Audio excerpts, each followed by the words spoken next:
Hello, hello. Hi, everyone. Welcome.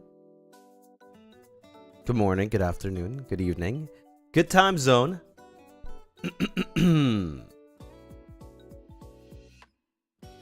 How are we doing today? How is your Tuesday? Wait, Wednesday, sorry. wait, is it Wednesday? Chat, is it Wednesday? Please tell me it's Wednesday.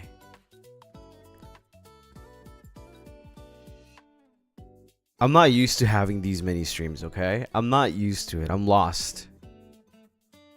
It's Valorant Day. Oh, yeah. I had a lot of fun playing Valorant today. It was awesome. I had a dream that I was invited to a wedding, and I had some really nice cake. It was really good.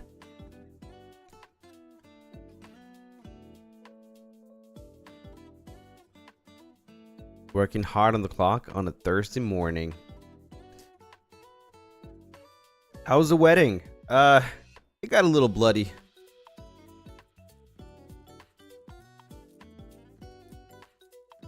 But nothing crazy.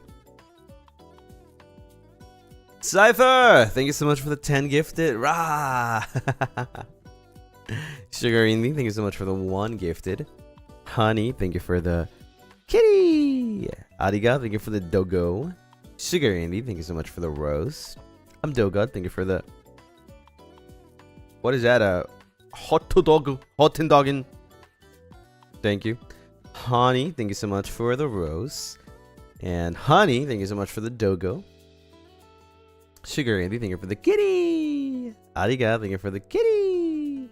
Honey, thank you for the kitty. Ariga, thank you for the kitty. Honey, thank you for the rose. And Honey, once again, thank you for the kitty. Yippee. Are we expecting a wedding with Colonel? Dude, I'm gonna keep calling him Colonel. I'm sorry. English sucks. Okay? You'll probably hear me say Colonel a lot. Frick English. Colonel, yeah, Colonel. Whoever that is. I'm just gonna call him Mr. KFC. Yeah, I think that's the best. You never understood the pronunciation. We're not gonna talk about it. It sucks. Colonel. Bruh. Mr. KFC, that's how you call him? Let's go. Sole Lily, thank you so much for the super. Thank you. Another day, another sleigh. Remember to stay hydrated and drink water. Hell yeah, you hear this? I hit myself. I meant to do this.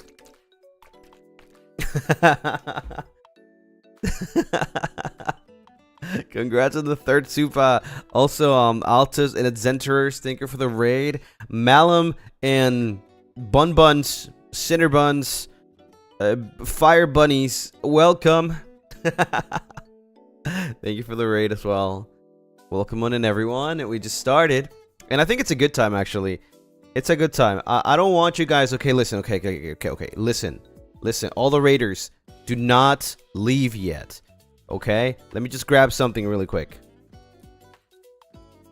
Just 1 second. Do not leave.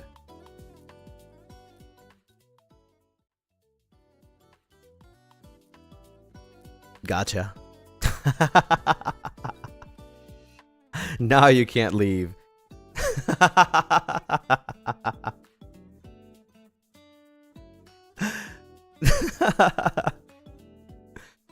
I'm sorry, but you're staying here today.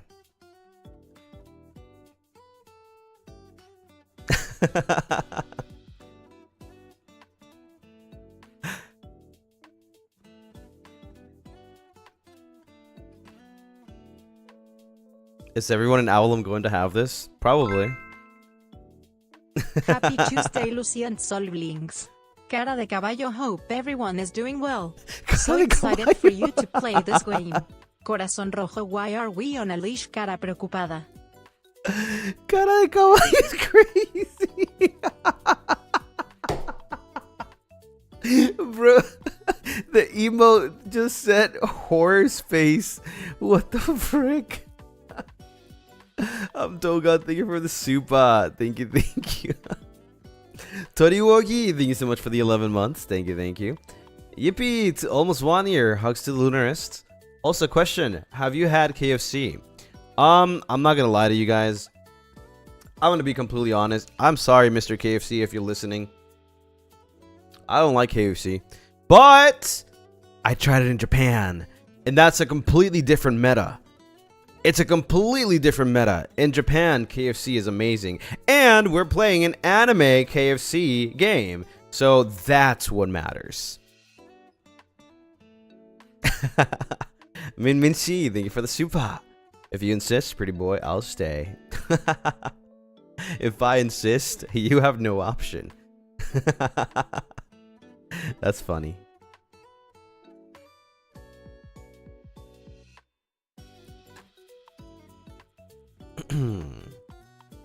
Jollibee KFC. I've never tried Jollibee actually. Don't worry, I'll just keep you here for a little bit. Don't worry.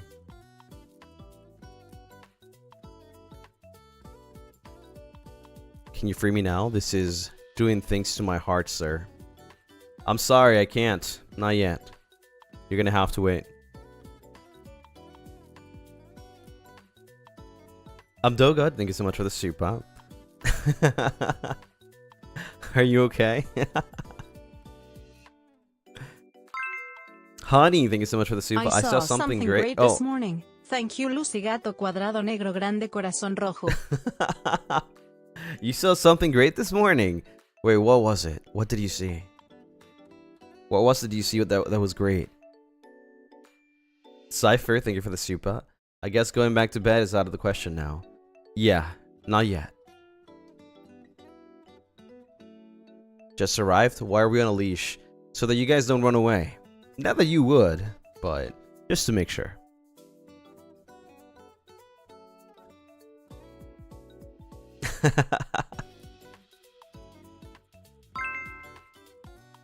M. Maybe I do got that dog in me cara de perro bar. Cara de perro. Maybe I do got a dog in me, huh? Aika, thank you for the super. Thank you. You guys like the acid, huh? Katie, thank you for the 3 months. Thank you. I will never leave Taskaru. Also, yippee! 3 months, 3 amazing months with the Lunaris and you. Thank you for the amazing time. Thank you for being back for 3 months. Thank you. I appreciate it. We really do.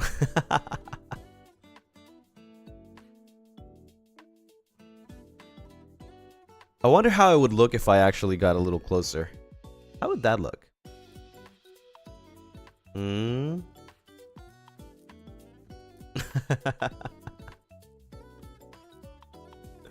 Let's see.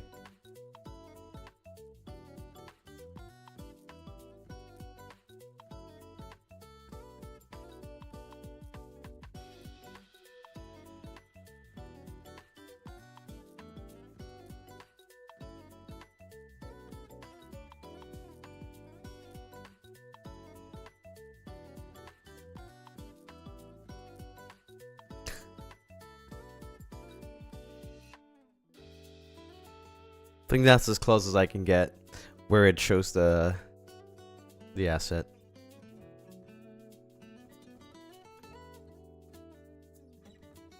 You have a question? Yeah, what's up? What's the question?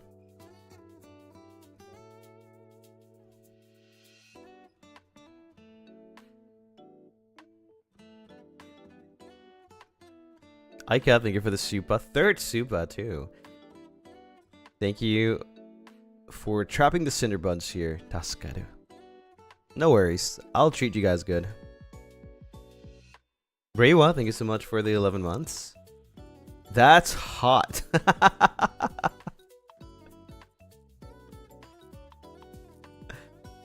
And thank you for 11 of the happiest months of my life. Finding Avallum has been one of the greatest blessings in my life. Dark Anomaly, thank you so much for the 2 months. Oh my god, Taskaru, thank you for the 2 months. And Slowhand, thank you for the dog.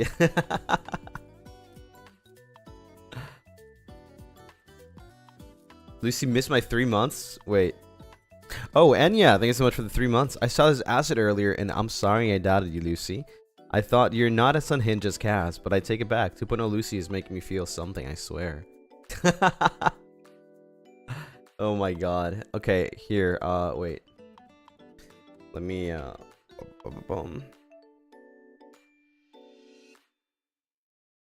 Give me 1 sec. Yeah, this asset was made by Renderu on Twitter. So, thank you, Renderu. Thank you so much for the asset. Seems like everybody loves it.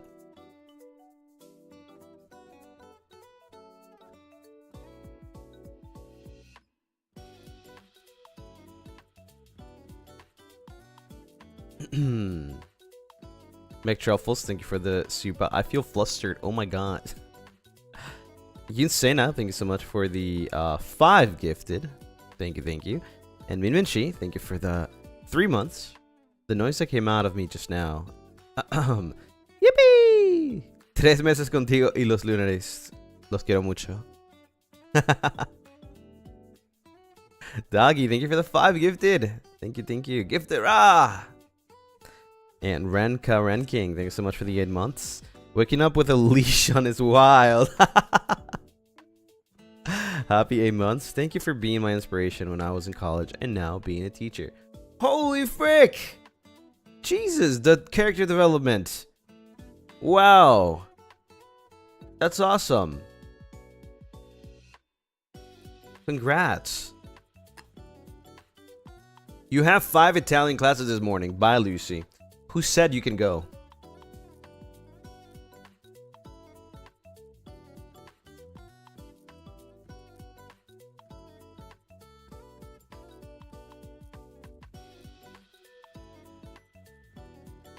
Lunar Moon, thank you so much for the super. Lucy, please, I plan to go to bed, but I'm stunned luck now. My brain can't even process standing up.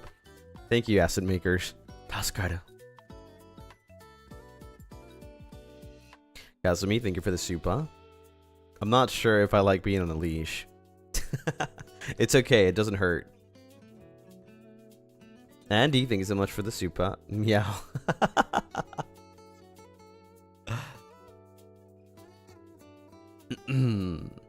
Is this a hint or something?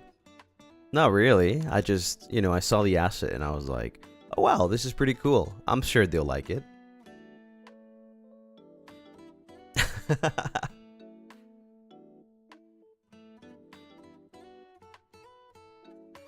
You asked 10 times. What was the question?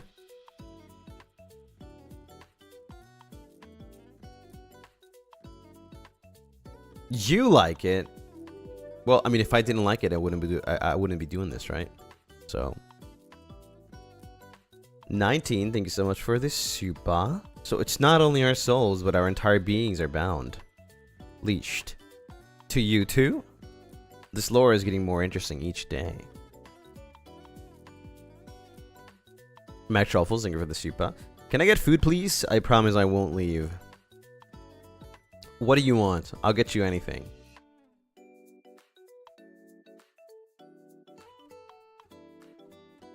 Let me check Streamlabs. Chocolate. Ooh, what type of chocolate? I'm curious.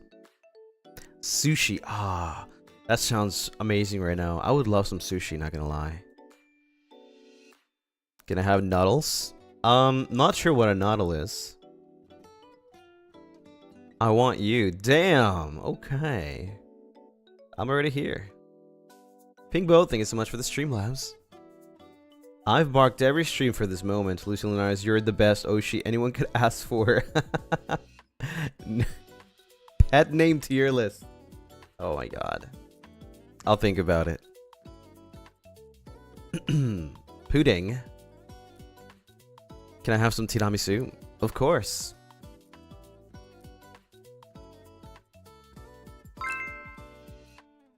We gotta stay on leash, but can you make a tier list of pet names, please? Cara llorando fuerte. Fine. I'll think about it if I'll do it next week. If I have a chance, I'll do it. But I'll do it my way.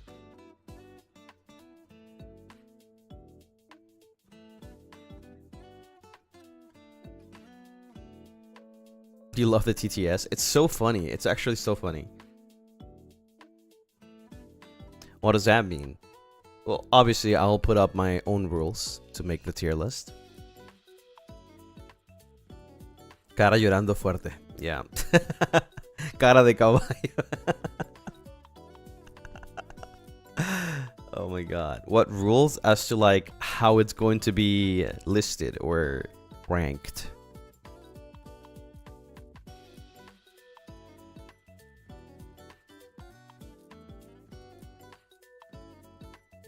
Alright, thank you so much for the super. Yippee. Yip yeah. Cypher, thank you for the super. So how long are you going to hold us on a leash for? How long do you want to? Did you like the stream yet? I don't think so. I think some of you forgot to.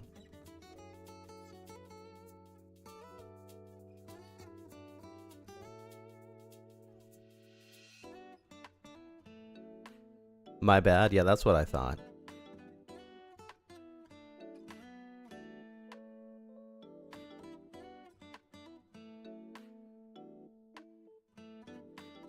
You should keep me on a leash as a punishment. That's crazy.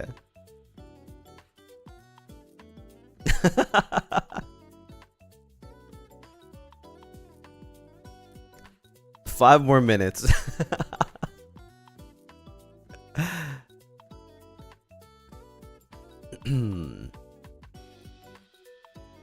That's crazy. That's actually crazy.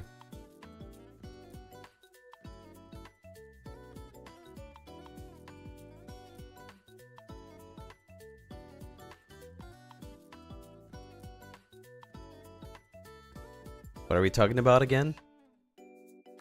Don't remember. Don't think it matters.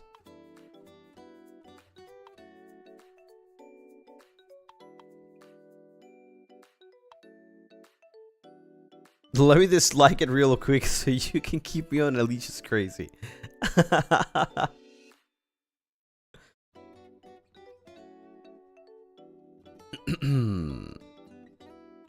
Do I even have the thing here? I don't think I do.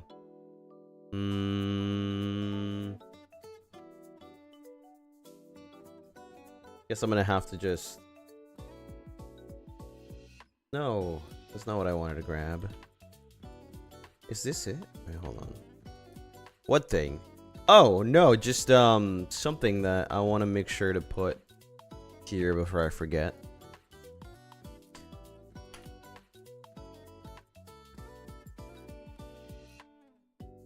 There you go. As you know, if you're a good boy, good girl, you'll click on that link and check out my merch, right?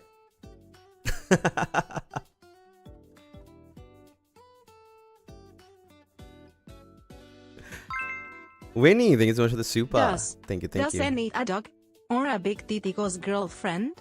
Whose I can be both, guión bajo Lucy Blush, dos puntos guión bajo Lucy Blush. Lucy Blush. Lucy Blush.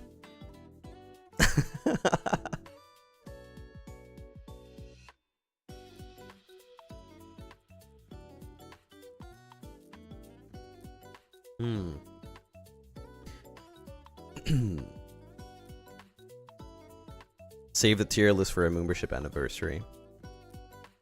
That's already happening this week.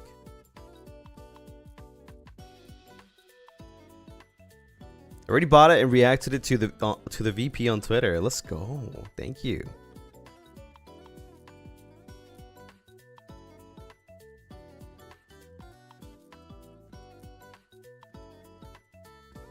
What if you already bought it? What is your reward? Being here. That's your reward. Also, my YouTube is acting up. There you go. It's fixed now. I got the monkey the monkey sign saying oops. Check it later. Mafia Gravity, thank you so much for the super. Bork Bork, I'll be a good dog if you give me treats.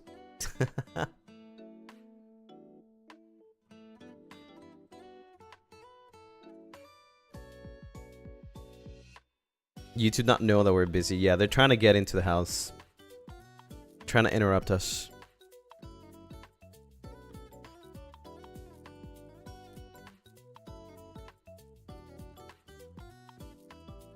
Maybe this is too much for YouTube.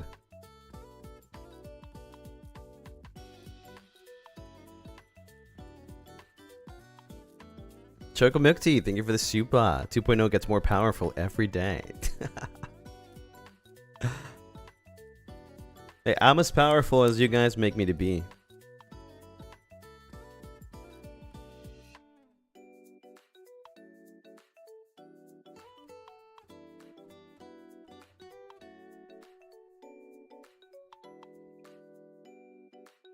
YouTube is blocking on. It's okay. It's fixed. It was just a couple of minutes. Well, actually, like less than a minute.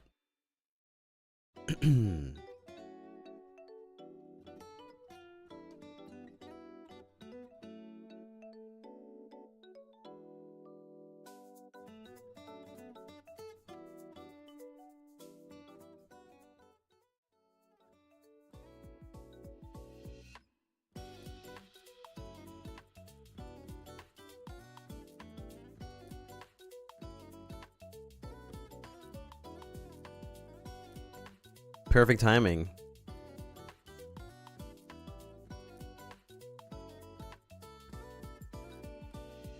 Hello, Lunaris. Hi, hi. Did you just pull on it? Nah. Wait, that's crazy.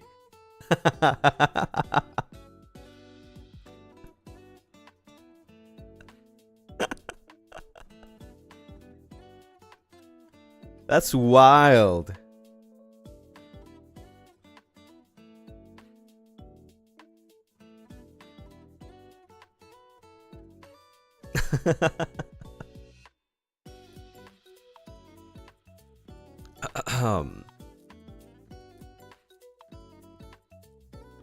Dark Anomaly, thank you so much for the dog.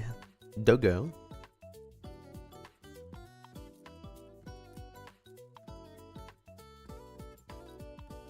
You just joined and we're on a leash. I'm so sorry that you have to witness this, but now you're here. There's no way out.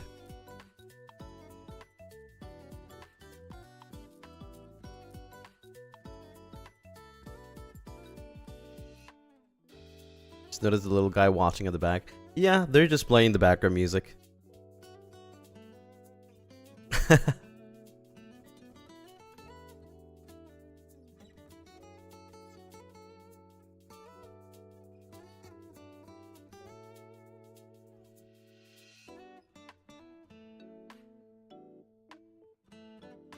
Can turn this into a game of tug of war? How hard can you guys pull is the question.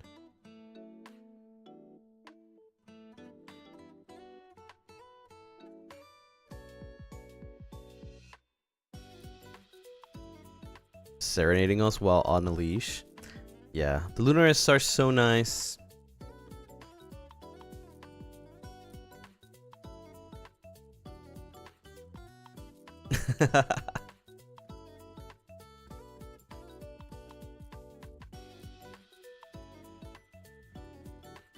$700 of you, so you definitely win.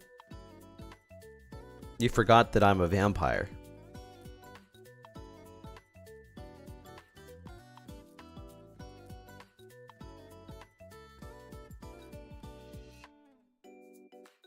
Can you handle us? I'm pretty sure I can.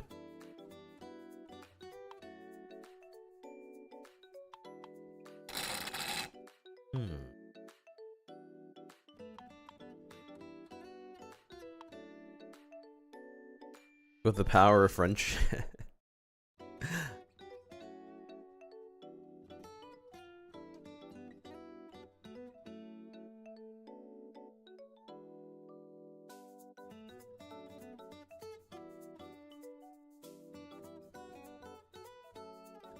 I join and I see this. What's going on? Let me rephrase that for you. You join and now you're trapped here. You're welcome.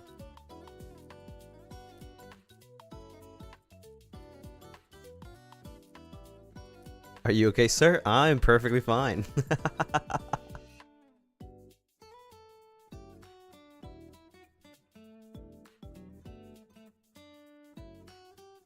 I text my friends to warn them.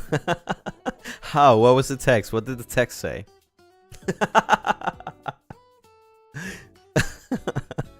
Hey, come help me. Join this stream.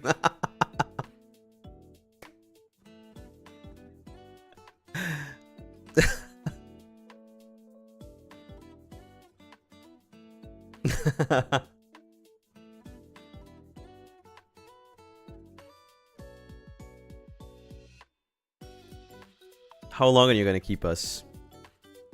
Oh, do you want to go already? Is that enough?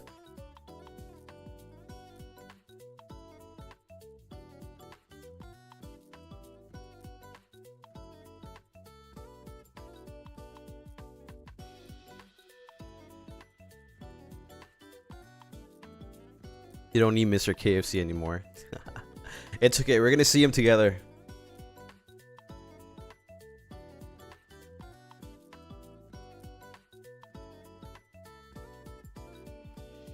First time watching, is this normal? Oh yeah. Welcome.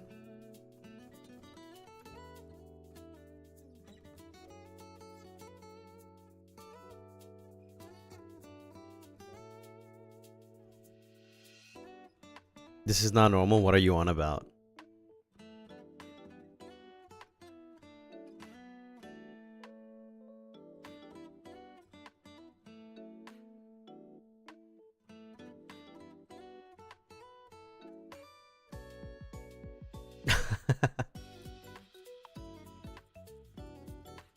It's normal for Lucy season 3. Maybe.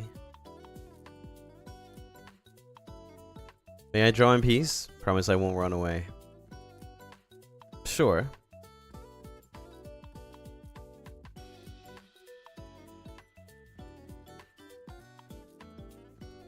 It has to be a hint, I swear.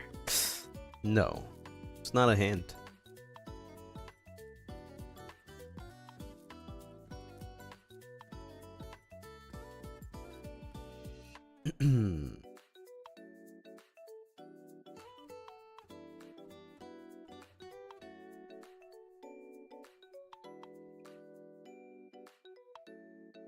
I just got here. Your arm what? What's wrong with my arm? I don't see anything weird.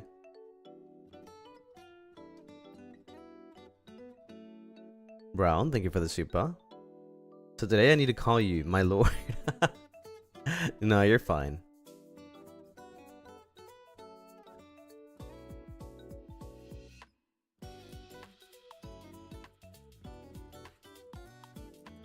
Don Lucien.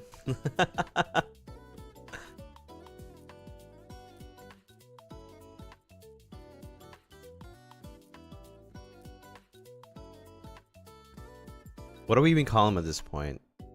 Just Lucy is okay.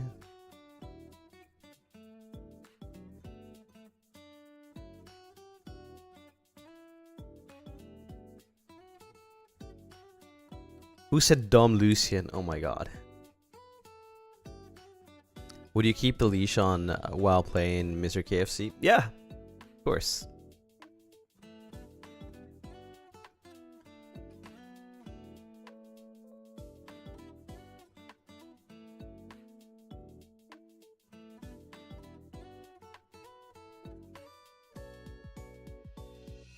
This is the best stream ever. I wonder why. A romantic pigeon madness. Thank you for the super. Woof.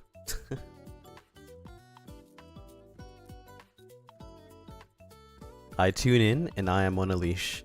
Lunaris, I'm new here. Is this normal? This is normal. This is not a dream. Finger looking good because chicken because the stream is wild.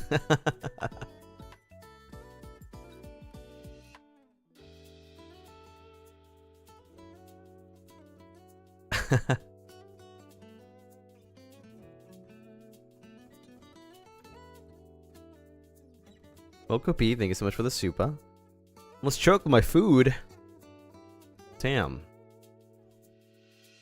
Gotta be careful. Slappy to remind me that this is not a dream, please. It's not a dream. I can guarantee you.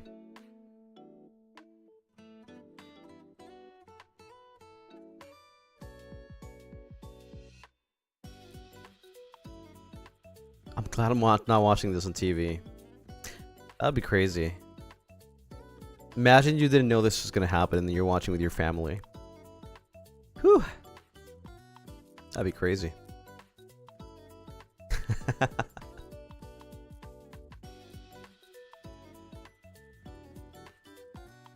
He didn't slap us. I don't think the sound would make it through the mic. Did it make it through the mic? That was a little too hard. Sorry.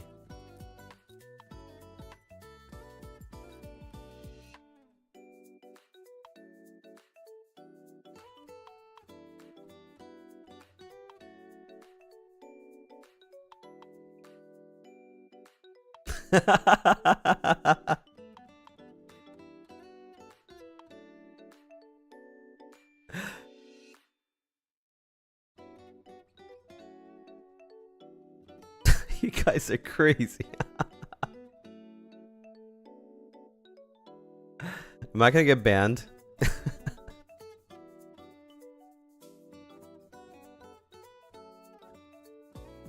This is the wrong site. Milestones watching right now? Nah. They wouldn't. Doga, thank you for the super. A mosquito. Whatever will I do? I'm a mosquito. That's crazy.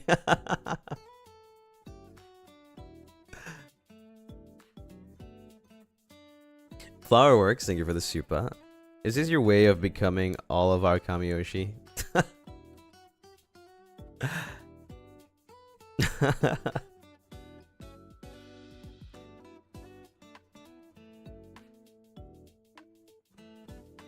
An unbeatable mosquito. Oh my god.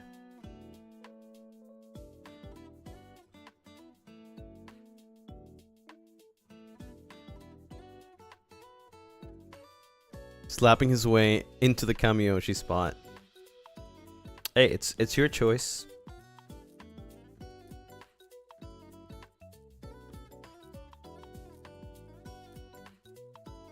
If you saw what was going on in Discord right now.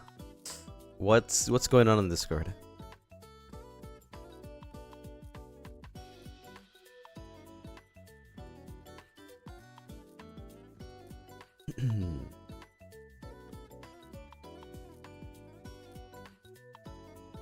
Don't worry about Discord, huh?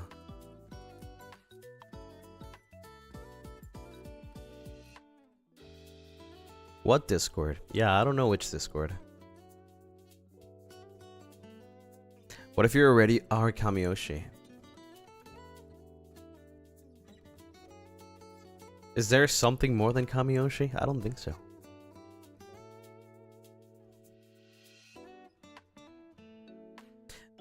They deserve to be in the naughty list for Christmas? Oh my god. Well, I guess you're gonna have to meet Santa during Christmas, huh? We'll see how that goes.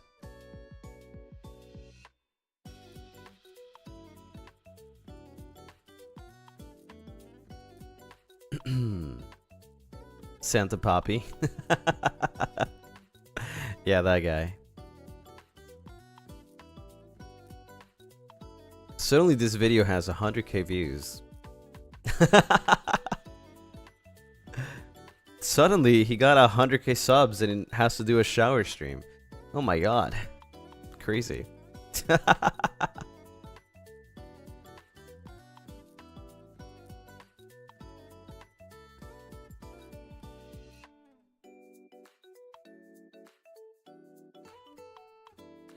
Shower stream. Yep.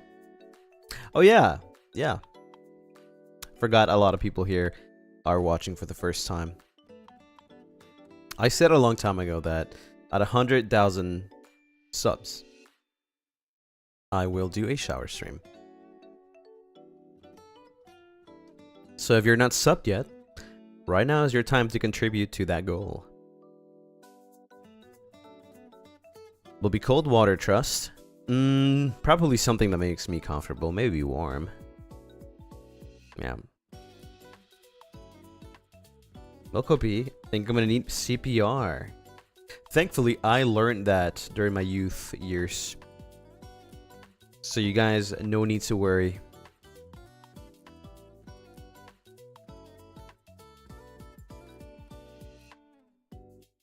Cold shower or hot shower? In the middle, warm.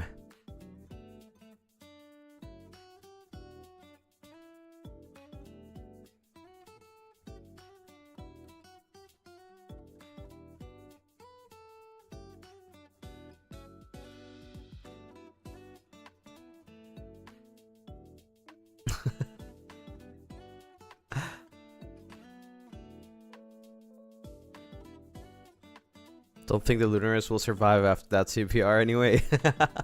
Then what's the point of the CPR?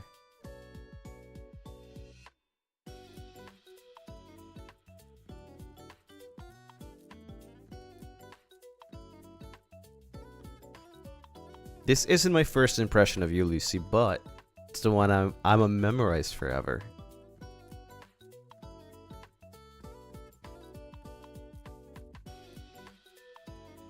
I'm violently sick. What?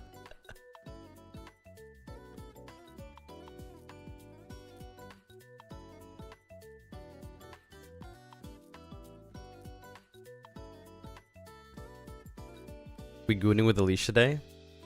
You too, Gail? Wow. Didn't know you were chill like that.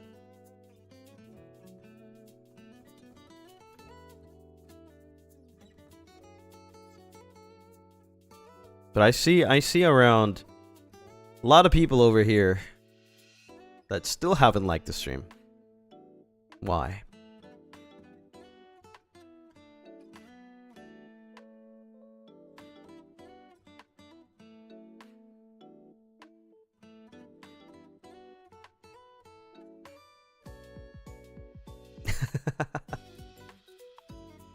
There you go. See? It's that easy.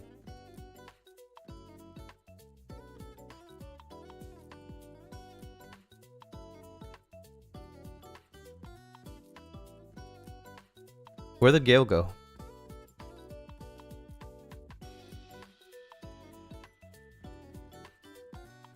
I thought he was into it.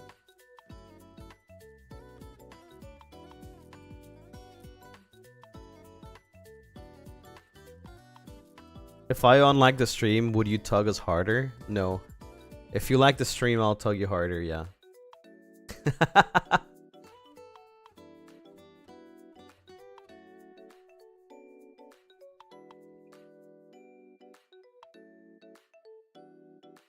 Damn, look at that.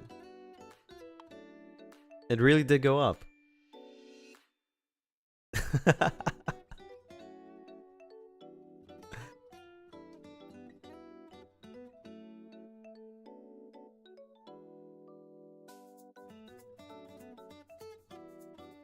Wow, that's a lot. You know what? Okay, as promised.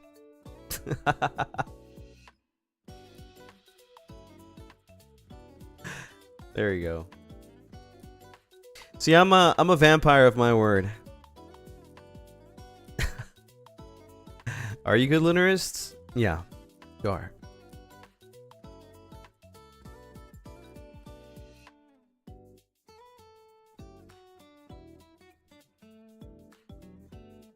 Crazy, thank you for the super. Did we do something wrong? I'm trembling. No. I think you are on your best behavior right now.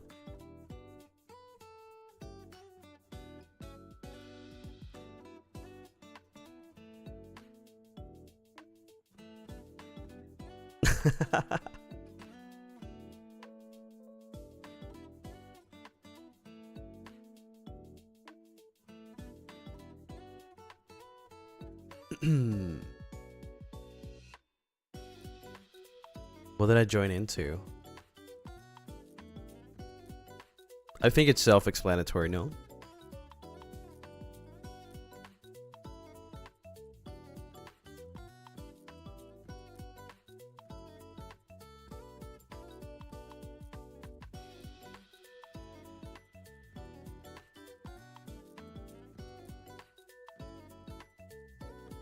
Kirina Akira, thank you so much for the Moonpao. Welcome to the Moonba ship. Welcome, welcome.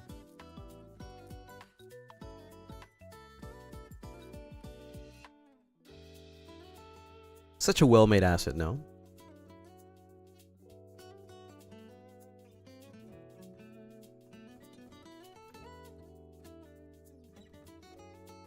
Hello guys, I just woke up. Damn, waking up on a leash is kind of wild, huh?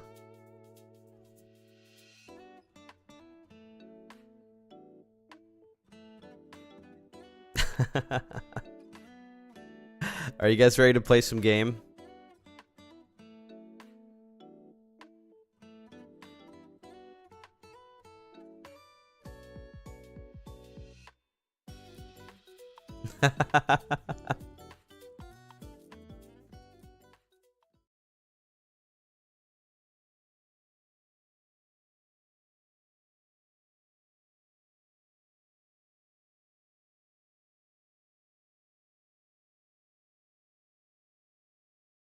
Might be a little too loud.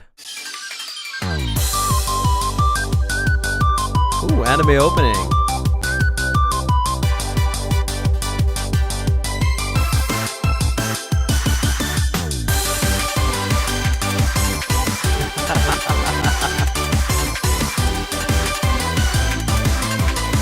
That is very loud.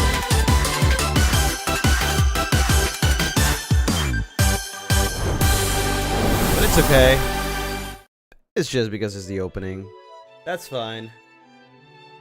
I'm in the middle of cleaning my room. Good morning. Please? I'll clean good, I swear. Thank you for the Streamlabs. Thank you, thank you. Hello everyone. My name is Lucien Lunaris. You are on a leash because I am forcing you to watch me play. I love you, Colonel Sanders. So I'm sorry, you can't run away today.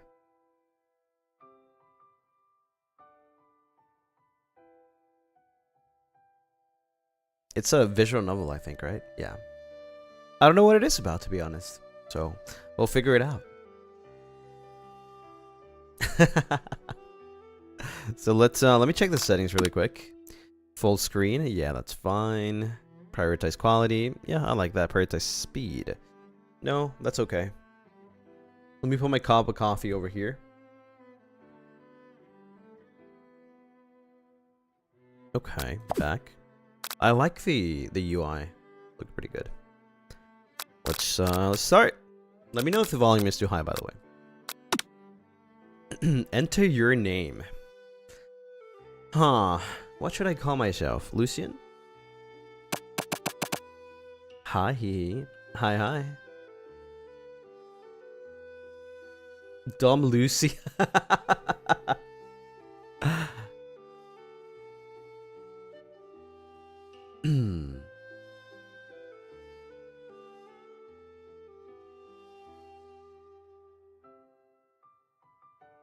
think Lucien is fine. Also, is it only caps? Yeah, it's only caps. That's fine. Cornelius Bartholomew. That one's actually crazy. That's long. Dom Lucien? Okay, fine.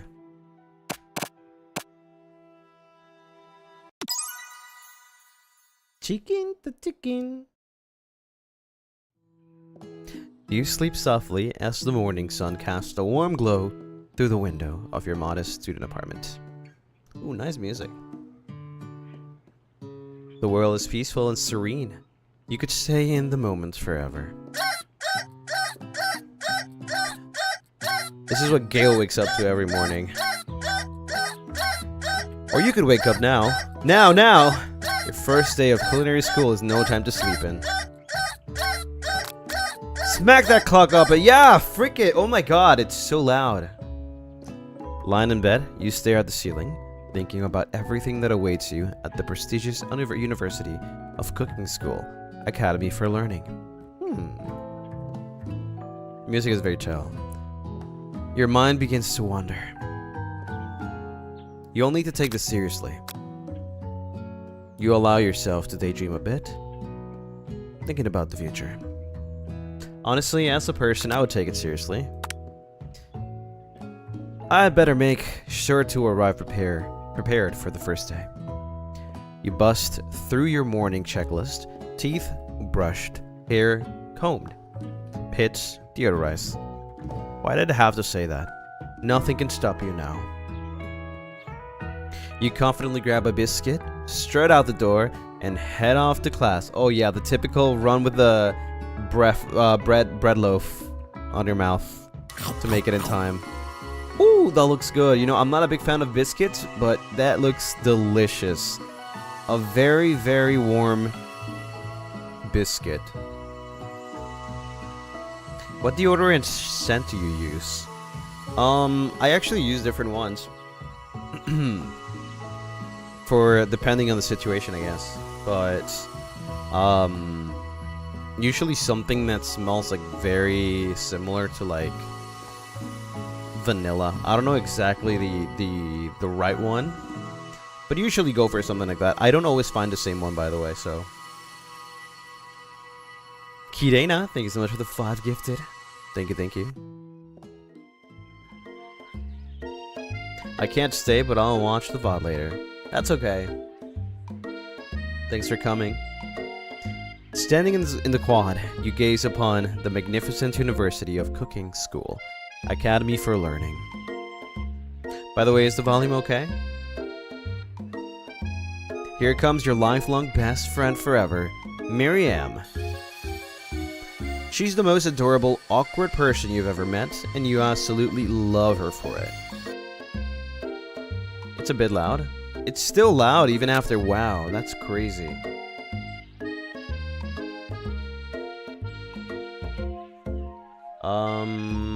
Is there perhaps... There's no settings, Holly, there is.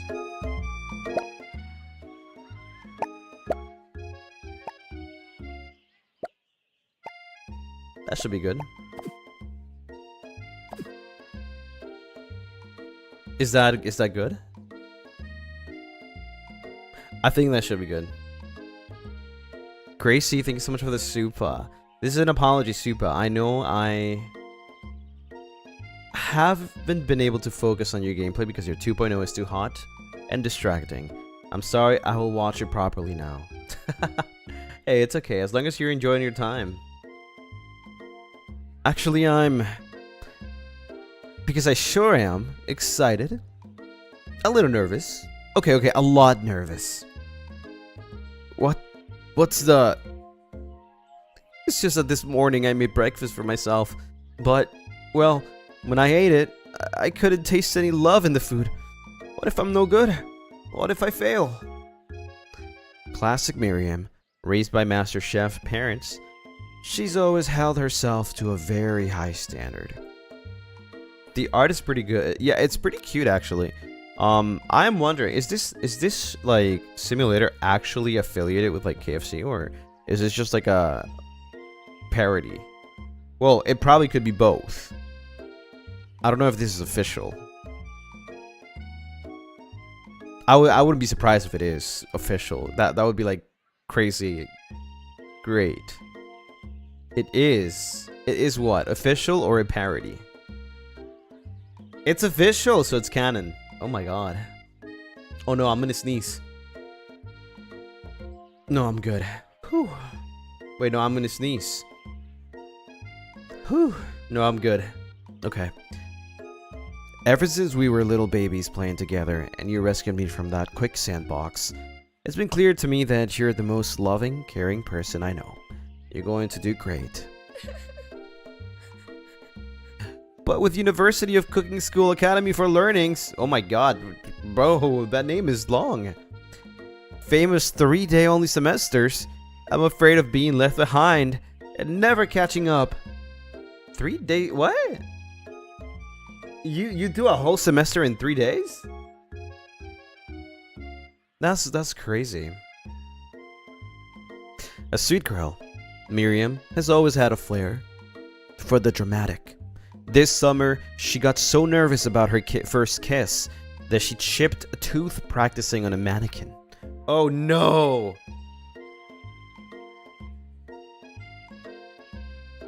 Should you pep talk her? Or change the subject to give her some relief? Pep talk your best friend. Change the subject to school gossip. Let's give it some pep talk. Remember last month when we saw that fortune teller and had our tarot cards read? The lady with the mask who gave me nightmares. I've been trying to forget. I know she looked spooky, but she was so sweet. And she told you that you were destined for great things. Remember that card with the fancy looking tower? And that other card featuring the handsome fellow in the red suit? I've been waiting for so long to meet a handsome fellow I could call my own. I'm sure you will soon. In no time, we'll be graduating, and you'll be delighting the world with your heartfelt cooking in no time. As you talk Miriam up, you can feel her nerves begin to ease. You know what? Maybe everything will be okay after all. And if not, at least I have these killer bangs. Can you believe I cut them myself? Yeah, I believe you. Yeah. I believe you do that yourself.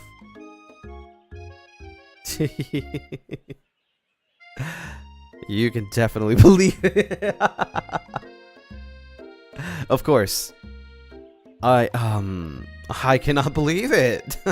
Wow. Before you can get another word out, you're rudely interrupted when someone smacks your books and custom engraved measuring spoons out of your hands and onto the background. Hey! It's Ashley, your arch rival. She's totally evil, but you can't help but to be filled with jealousy. She can get anything she wants and she knows it. Hello, Ashley. Oh, I didn't see you there, chicken chins. You leave dumb Lucien's shins alone. Wait. Okay. They are perfectly normal shins. I can't stand Ashley. Even her name is annoying. You know for a fact that it's actually Ashley. But she had to add extra letters to make herself feel better than everyone.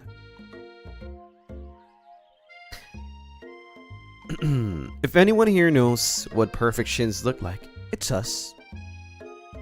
We're not going to let you or your really weird insults get to us. Across the quad, you see Ashley's best friend. There's more! Van, the man, has stopped to look at his own reflection in the mirror. His pants are so tight, you can see him casually working out his glutes while he styles his hair. No lie, they're rocking glutes. Van? Yo, okay. You ring. Oh, is that straight up a JoJo character? What the hell? Even the pose is JoJo. Why does it look like I'm blocking his penis?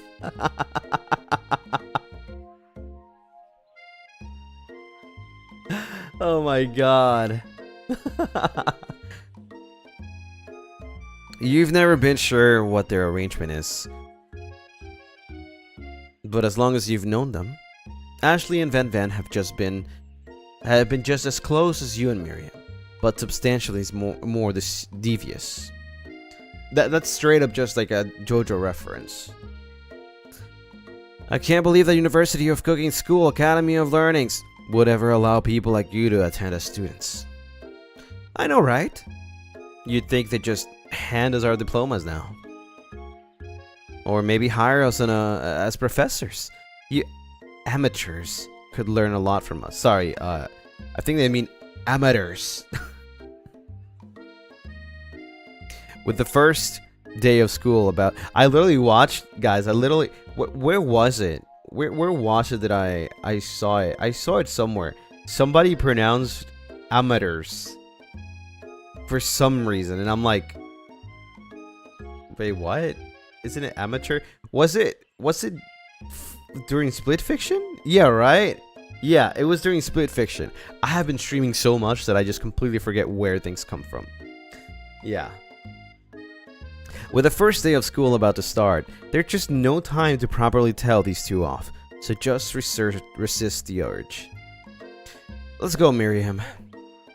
See you later, losers. As you approach the door, you see a goofy-looking kid pushing hard against the window directly next to it. Whoa, why the fart noise? Pop? Oopsie. I think it's broken. Well, no, that's not a kid. That's an actual person. Is that a Lunarist? You reach forward and easily pull the door open. That's an actual student. That's not a kid. That should do the trick. I love you. Damn, already? What did I do to you? I think you mean thank you. My name's Pop. I was named after my Pop. He's old. Could someone like this also be a student at school? He must be one heck of a chef. Also, his name tag clearly says Bob, but I guess he's reading it upside down. Hi, Pop. I am dumb Lucien, so are you going to make me hold this door all day? Nope. And with that, the young man walks into the building ahead of you. Is it just me, or is he kind of cute? What? Okay, I mean, you do you. I think it's just you. You both shrug your shoulders before following him into the building. You stand at the edge of the room, unsure where to sit.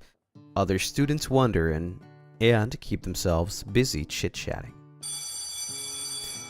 A doggo! A scruffy-looking pooch takes his place at a podium at the front of class. Adorable. Sprinkles and talks. No. Quiet down, everyone.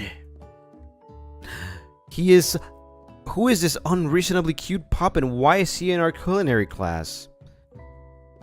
You must be Sprinkles, head instructor and CEO of UCSAL. What? Please call me Professor Dog. Professor Dog. Okay. I may be cute and little and fluffy, but I still demand respect. Woof. What? A cute dog is our professor? This is the best school ever. I guess only a dog's nose is capable of picking up all the nuances of fine dining. Out of nowhere, wind begins to rush around you as a swirl of cherry blossom petals fill the air inside the classroom. I'm chilly. Someone close the window. And then he walks in. Sheesh! You're immediately swept up in the aura of this new student and his remarkable goatee. Who knew anyone could be so handsome? Time stands still. It's him. If it isn't my favorite student, Harland. Harland? Colonel Sanders interrupts Sprinkles. Sorry, Professor Dog, before he can finish his sentence. Please call me Colonel. That's crazy. Colonel Sanders. Of course he would say that. A hush murmur rolls through the classroom as Colonel Sanders walks down the aisle of desks. Suddenly, the room is sweltering. Sweat begins to beat across your brow. You feel like everyone is looking at you, and you're not entirely wrong. And this over here must be Sweaty Sweats a Lot. What? Sweaty Sweats a Lot? Maybe we should open a window back up before faucet pits melts into the puddle and evaporates entirely. Hold on just a second. Nobody talks to my friend like that. You two both know my name. We were in the same kindergarten. And what's with all your really weird insults? Yeah, Sweaty Sweats a Lot is crazy, actually. Besides, when dumb Lucien sweats, it's not gross. It's beautiful. Look at that shimmer. Shut up. You're not making it better. You take a moment to clean yourself. It's a good thing you didn't forget about the deodorant this morning.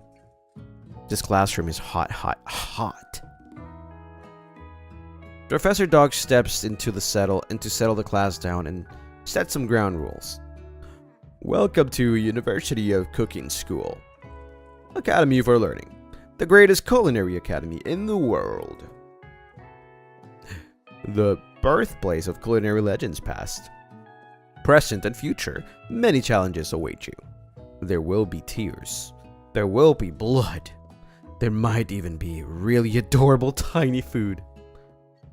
And when all is said and done, there will be a battle. You will lift your sporks and compete in the broom cooking arena. Just then, another student enters the classroom and interrupts the professor's rousing speech. Hi guys, sorry I'm late. I hope everyone had a good summer. I really miss... Quiet! Late to class is bad enough, but interrupting my monologue? You're one of the fast track out here. Young man, are you sure you're even in the right place? Don't you recognize me? This is my 3rd year in school with you as my teacher. Everyone stares at him blankly. Does no one remember me? You're expelled if you utter one more word before I finish.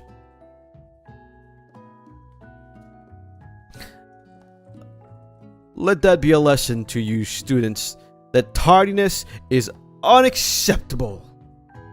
Even Clank made it in here on time, rolling halfway across town on his tiny wheels.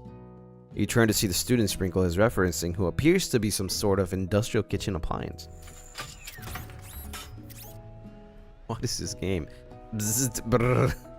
Okay, Nix. The class bursts into laughter. Oh, Clank, you rascal. Sprinkles walks into the classroom in the classroom as everyone stands in silent obedience. When he gets to you, he lifts his nose into the air and takes a deep sniff. Your diet is lacking. Based on what I'm picking up here, you definitely need a multivitamin. You should be taking care of yourself. You've never had a talking dog as a teacher before, but Sprinkle's reputation for being smart but tough is well known. You decide to try and butter him up by giving him a treat from your pocket, but what kind? A beef treat?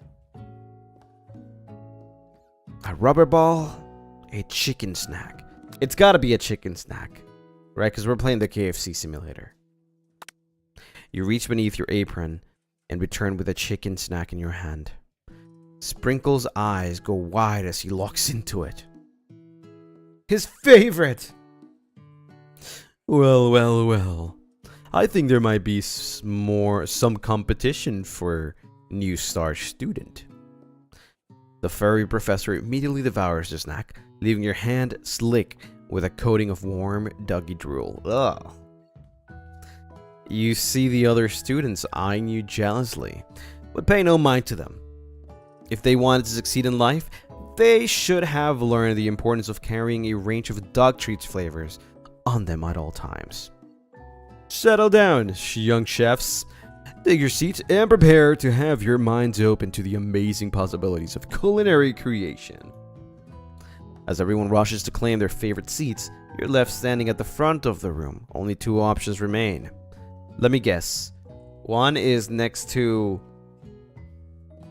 Ashley, and the other one is next to Colonel Sanders. Oh. Hey, dumb Lucien, there's still a seat here. It seems that no one has claimed this seat next to me, if you're interested. Damn it! Okay. Listen, we came here with one thing in mind and one thing only. One reason. Alright? You move to take your seat by Colonel Sanders. It appears he brought no books, pens, or pencils.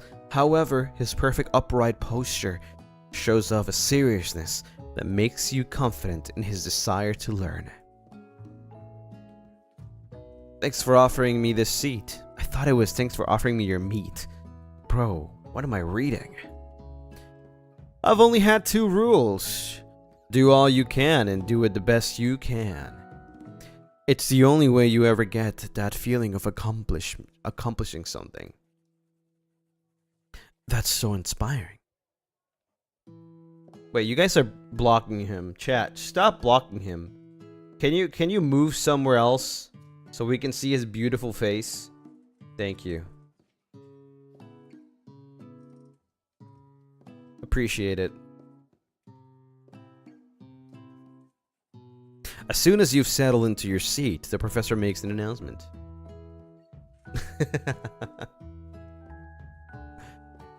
Think fast!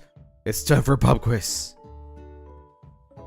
Yay! A quiz about me! A pop quiz. Brother!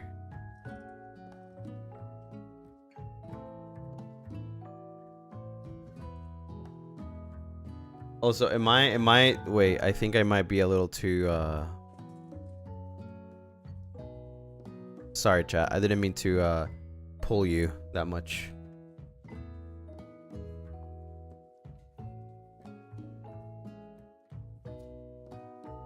There you go. Is that good?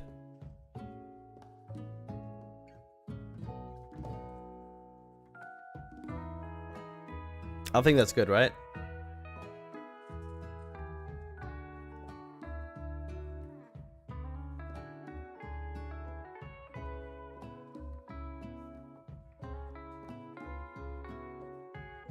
This incredible, important, and surprisingly short quiz will tell me if you're ready for life at culinary school. The hand is moving? Yeah, that's the point.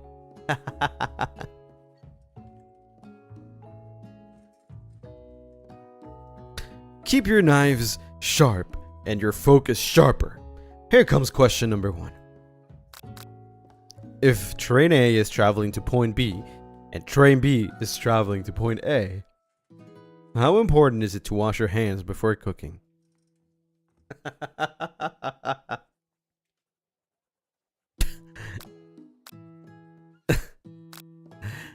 Extremely important. Looking at you, Pop. That's right. Forest is to tree as chicken is to slam dunk. Night vision goggles. Forest is to tree as chicken is to feather, right?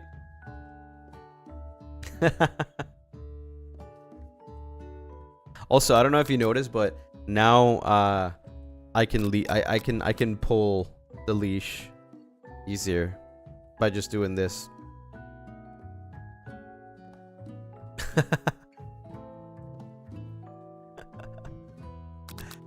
Feather, yes. That's right. What is the most efficient eating utensils ever created? A spork? I've never used a spork in my life. a meat tenderizer, a comically oversized fork. What do you guys think? I mean, a meat tenderizer is pretty useful, but I think a spork is like a 2-in-1. I've never used one, so I wouldn't know. What game is he playing? I think it has to be a spork. That's right. What food is best for a broken heart? A pancake that looks like a silly face. Camel meat. Anything as long as it is prepared with love and not too much salt. Honestly, yes, I agree with the first one. But some people would like a pancake with a silly face too. You know, if you have a broken heart, I would say that this would be kind of silly, kind of funny. In Lucien, we thrust. Thank you, Winnie, for the super. In Lucien, we thrust. I think you meant the other way around. Especially if the mouth is made without a bacon. Yeah, I don't know what I should. A pancake with a silly face, or I feel like anything as long as it's not too much salt. That's right. Is Sprinkles a good boy? Oh, I thought they were talking about Sprinkles. He's taking a dog. He's a talking dog that teaches at culinary school. He's the best boy. Yeah, that's right. Your total score is 5 out of 5. Let's go. I feel like maybe nothing was wrong, maybe? Oh, so who is this guy? Is this guy Mr. KFC? Like the real KFC guy? Wow, be honest, did you cheat? You look up to see that Colonel Sanders has been watching. You tally your score. He's impressed. I know we just met, but I have to confess. I think you have a beautiful brain. Sure.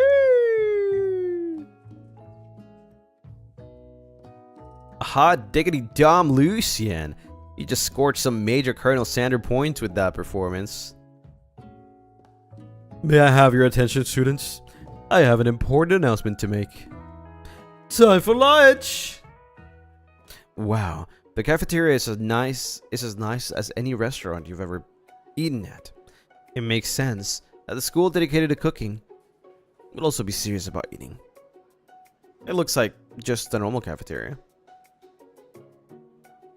A delicious fragrance wafts through the room and tickles the end of your nose. Your mouth waters. Yeah, I'm kind of on water.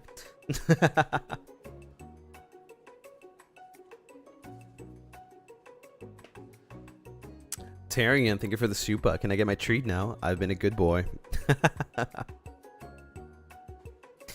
Do you smell that? That must be our lunch. It smells crazy good. Everyone, can I have your attention? Who is this guy?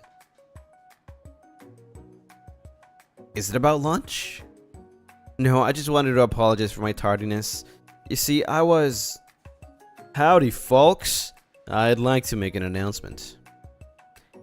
Hey, It's about lunch. Everyone cheers. But Shh. Lunch, lunch, lunch. She said, shh. In honor of the new semester, I have prepared something special to share with everyone for lunch. That must be the smell I smelled. Indeed, that smell. You hold your breath, waiting to see what food this mysterious student has created. You've heard that he's very talented, but were the rumors true?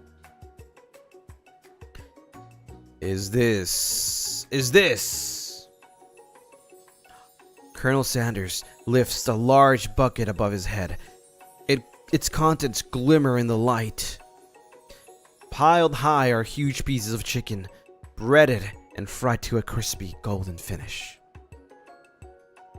The aroma envelops you, and you begin to feel warm and safe. Colonel Sanders has filled the bucket with chicken, What a novel concept. Your stomach begins to grumble, as if to say, stop thinking and start eating. For years, I have been developing a secret recipe for the perfect fried chicken. By my calculation, nothing less than 11 herbs and spices are required to achieve the perfect balance of flavors. You look around and notice that every other student has a pen and paper and is scribbling notes as fast as they can. But that's all I'll say about that. What do you think you want? What? You think we want your stupid secret recipe, dude? Nah, my dude. Nah. I'm just, drafting a last will and testament in case, one of those ingredients, poison! Got him. He looks around nervously to see if anyone else is laughing at his sick burn. You wait to see what Zinger Ashley has prepared to follow up. But she suddenly takes a different approach. Yeah, and I was just, like, writing my diary. Dear diary, today I smelled something beautiful. I knew at that moment that only the hands of a true gentleman could fry chicken so tender.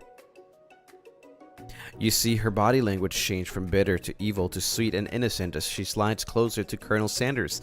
She realizes that he is destined for greatness and fame. With cooking skills like this, she wants him all to herself.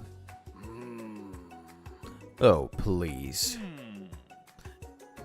Well, Van the man, if you don't want any, I'll take this. Yup, that's mine. I got some chicken.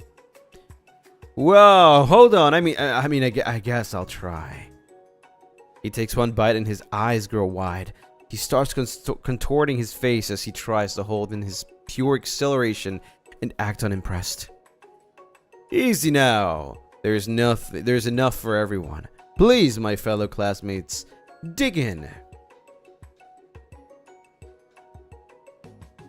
Ashley's skirt is so short, I'm worried for if the wind blows slightly. Oh, I haven't noticed. I didn't see. Is it really short? You take one of the pieces of fried chicken out of his bucket and you sink your teeth into it. It's amazing. Tasting Colonel Sanders' food transports you to another dimension. Along with your taste buds, gripping a drumstick in your hand, you float weightlessly. What the hell? Focus your mind and meditate on this moment. Try and identify every flavor. Savor the moment and everything that it tells you about Colonel Sanders' culinary heart. Swim towards the light. Wait a minute. Wait, what? Let me think about every flavor.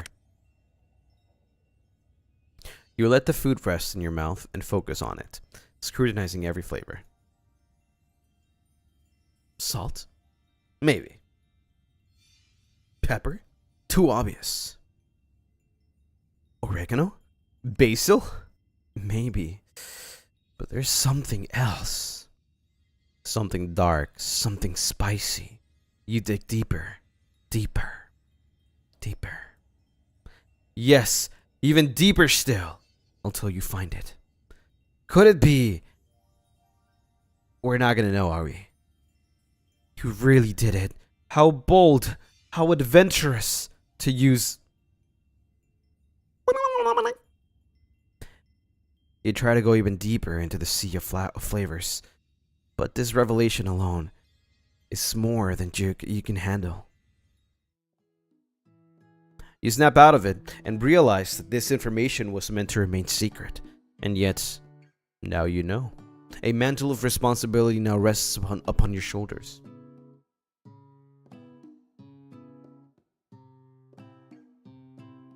If only you had a sensor sound. I do. What do you think I just did?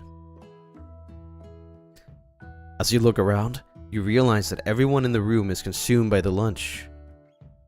No one noticed that you've traveled through space and time. After tasting his food, you try to get some one-on-one time with Colonel Sanders. You approach Colonel Sanders. Colonel Sanders smiles ever so softly as you approach. He stops what he is doing and allows you to break the silence. Colonel, I wonder if I could talk to you for a second. Anything for a fellow chef. What exactly was on that chicken? Ha ha ha ha. How bold to come out and ask. What the hell? When did he get a cane? It's an idea I had for a new combination of flavors that will make me my fortune and establish my legacy for all time as I open a chain of highly successful fried chicken restaurants. No big deal. He did it! It's just you and me here talking. I can keep a secret, and in fact, I've got some of my own that I'd be willing to trade.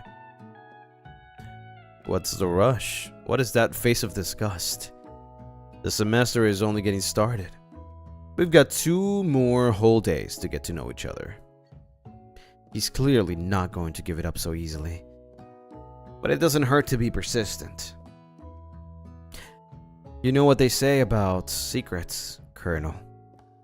Shouldn't learning be fun? You've got moxie. I'll give you that. Colonel Sanders looks both ways to make sure you're truly alone, and then leans in. You can feel his warm breath as he whispers. Just one ingredient, but you can't tell. I used... It's something my great-grandmother taught me. Wow, you've never have guessed that. In fact, you're not even sure where you get some if you searched. And definitely isn't in the flavor you tasted before. So now you're 2 ingredients closer to knowing the full recipe. But you don't tell Colonel Sanders that. While you're wrapped up in that huge revelation, you notice that Colonel Sanders has disappeared, while everyone else is still in the cafeteria. You decide to look for him. Surely it's MSG? Maybe. You find Colonel Sanders outside, standing in the quad. Oh, it's you again. Howdy. Sometimes I like to come outside and look at the school buildings. I think about how my story will continue on after I've graduated. It sounds like you have big plans. I dare say, the biggest. I will leave my mark on this world. You can bet on that. Alone together for the first time, you figure now is the perfect moment to show your personality to him. Nag him to show you your own strength. Wow him with a big idea to add an additional ingredient to really spice things up.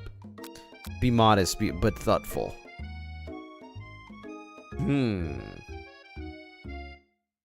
Which one should I go for? Maybe I should just... Add an additional ingredient. If I were to add an additional ingredient, it would be sriracha. Sriracha mayo. To the finished product. Yeah. Let's do that. You know, about that, I was thinking about your secret recipe. I don't doubt it. It was a way of leaving an impression on all who taste it. You decide to show him that you also know a thing or two about blowing minds with new flavors. I actually had some thoughts on how you can improve it. Improve it? You want to change my secret recipe, and you think you can do better? Have you ever heard of habanero peppers? Ooh! Now we're talking spicy. Okay. Alright, actually speaking my language. Heard of them. I tend an entire garden of chili pepper varieties. Habanero poblano, cayenne. But that's not the point. You can't just toss new ingredients into my secret recipe and expect to improve it. Our recipe is about balance. It involves careful consideration and refinement. I didn't mean to... Let this be the last time you improvise on my recipes, dumb Lucien. I'm headed back to class for the next lesson. Oh, he hates me. He does not like spicy. He hates me. That certainly didn't go as planned. You better head back inside. But you wait a moment so that Colonel Sanders doesn't think you're desperately chasing after him. You step into the massive cooking area, where the afternoon lesson will take place. Each student gets an oven and all the tools and ingredients they could need. Look at this place! It's magnificent! Finally, we get to show our stuff. Wait a second. Oh no, we have to show our stuff! What if I totally blow it? You're not going to blow anything, except maybe kisses to the crowd of fans you're going to earn with your signature. Adorable tiny food creations. Welcome, students of the cooking arena. For today's lesson, we'll be cooking with partners. Hurry up and pair off. Naturally, Miriam looks over at you, but unable to control yourself, you pounce on Colonel Sanders. Hey Colonel, would you like to tackle this lesson as a team? A team of two, that is, me and you, if that wasn't clear. Want to be my partner? Aww. Sure, dumb Lucien, I'll prepare our station. I thought he hated me. Without you as a partner, Miriam is left standing all alone. Two different students quickly take notice. Hello, new partner. Beep, boop, beep, bzz. Oh my, two potential partners. I'm so sorry, gentlemen, but I don't know how to choose. It looks like you'll have to pick for her. Friend duties can be a little awkward, but that's the price you pay for not being alone forever. Who would you want to ask to be Miriam's partner? Honestly, I think Clank is the perfect partner. Sorry, Pop, but I think Miriam will be partnering with Clank today. It's okay. I already ate. It's not entirely clear if Pop has any idea what the point of the school even is at this juncture. Bro doesn't even know why he's here. Clank is clearly excited to have some attention. He heats up and begins to roll back and forth. Hold on there, fella. We don't even know the assignment yet. Technically, Clank might not have a face, but there's something charming about and earnest about him. But to me, that kind of looks like a face. Well, I guess you guys won't be able to see it, but you know, I'm trying to move my head a little bit, but I don't think you will see it. Tissue, I hardly know you. Clank judders, and a panel shakes loose. You get the impression that this is a sign of affection. Looks like you two will be fine. Now it's time to focus on your own cooking classwork. Alright, you two. For today's lesson, we're going to keep it simple. Pick a basic dish and divide up steps. No chef is an island. It takes two flints to make a fire. Get the idea. Which dish do you suggest to your partner, Colonel Sanders?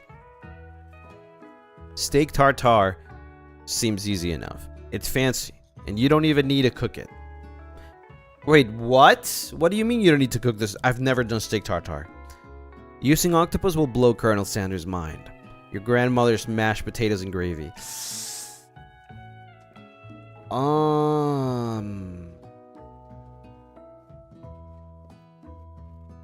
I'm not gonna lie. I mean, the mashed potatoes and gravy sound good. I'm not very convinced of the octopus. I don't think it would actually blow his mind. I mean, my guy literally is a chicken expert. I think we should go with grandmother's mashed potato.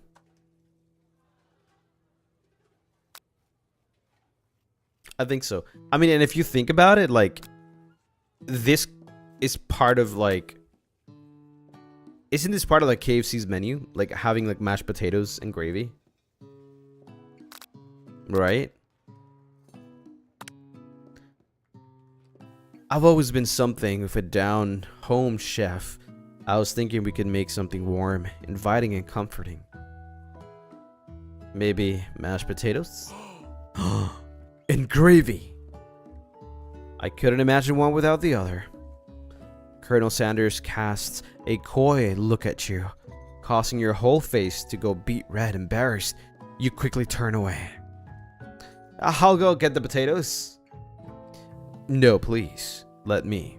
Picking perfect produce is a passion of mine. Looks like things are getting pretty fresh around here. Does someone have a crush on Colonel Sanders? We're just cooking partners. Mind your own business. Sanders' heart is my business, and you'd better keep your fingers off of my man. Damn, okay. Sheesh.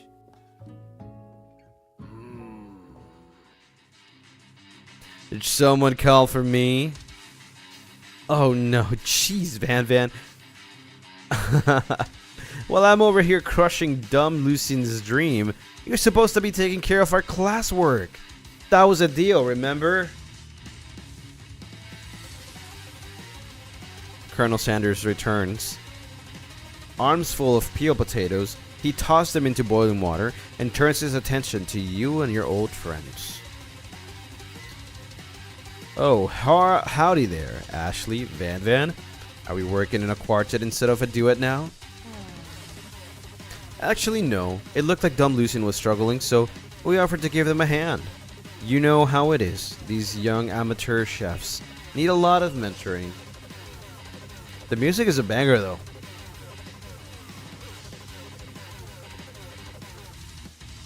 Sure.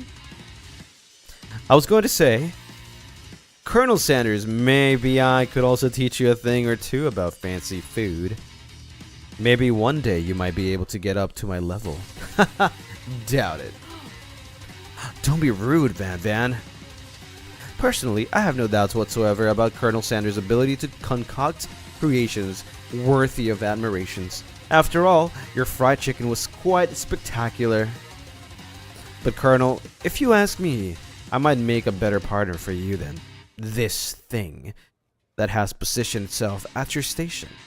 Damn, what? A thing? Don't you feel deep down that we cast complementary shadows? We fit together like a thigh and a drumstick. It just makes sense. Nothing about this makes any sense, but one thing is clear, she's coming for Colonel if you don't watch out. Ashley is really going at you hard. You need to ask for some backup here before things get ugly. Turn to Colonel Sanders, a hunk of hunks in your time of need. Turn to Miriam, your forever bestie who always has your back. Wait, what? Hunk of hunks?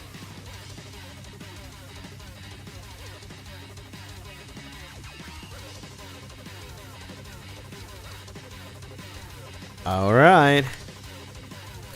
I'm here to learn how to learn and to express myself via my cuisine, not bicker with prima donnas. Partners were chosen at the beginning of class, so let's all respect that format, okay? You turn to Colonel Sanders to confirm that you're on the same page. I chose Colonel Sanders, and Colonel Sanders chose me. Isn't that right? A businessman respects all fair agreements, from contracts to handshakes. I took on Dom Lucien as my partner for this activity, and I stand by it. Based on your team's behavior, I'd say you're perfect for each other. Neither of you has Dom Lucien's natural talent, or their loyalty. Being defended by Colonel Sanders leaves you feeling proud and full of potential. You look for Sprinkles, in hopes that he might step in, but he's nowhere to be found. Darn, those cute corgis and their short but sturdy stature. I can't speak English, man. It doesn't matter. You look down at your station and realize that, in the tension of the moment, your hands have been cooking on autopilot. Distracted by the drama, you've already crushed the boiled potatoes into a perfectly cream mashed texture, with plenty of butter and cream for flavor. It's as if your natural passion guided you through the steps you know so well while your attention was elsewhere. Okay, the music a little too much now, right? It should have been over a while ago. I know just what to do. Colonel Sanders extends his hand.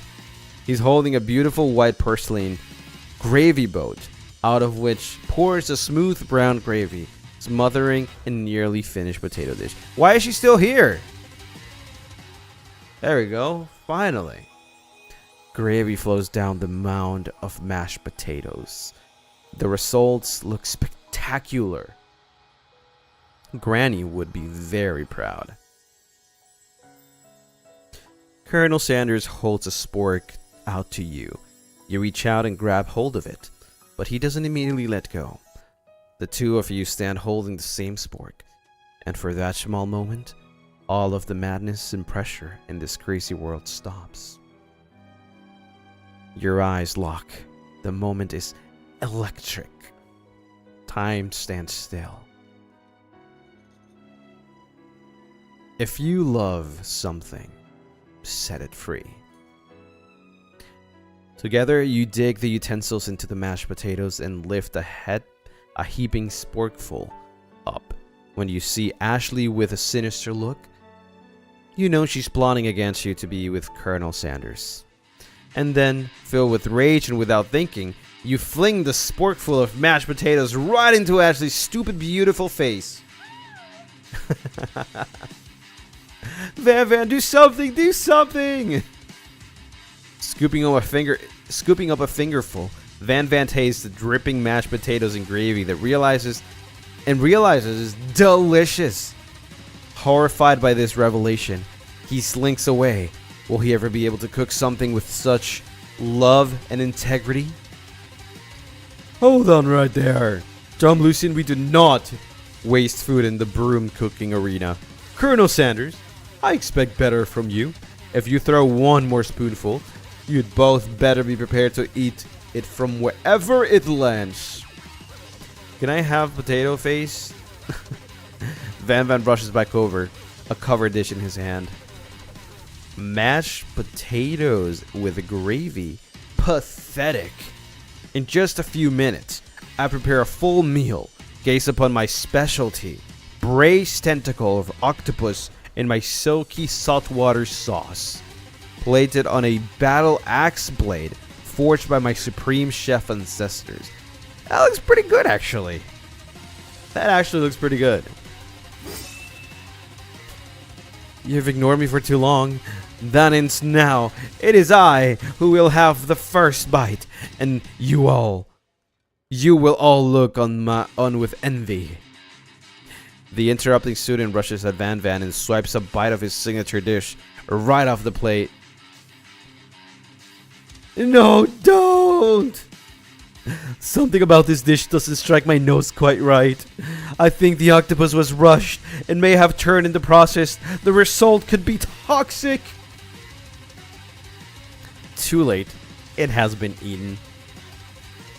I think I left something in the oven.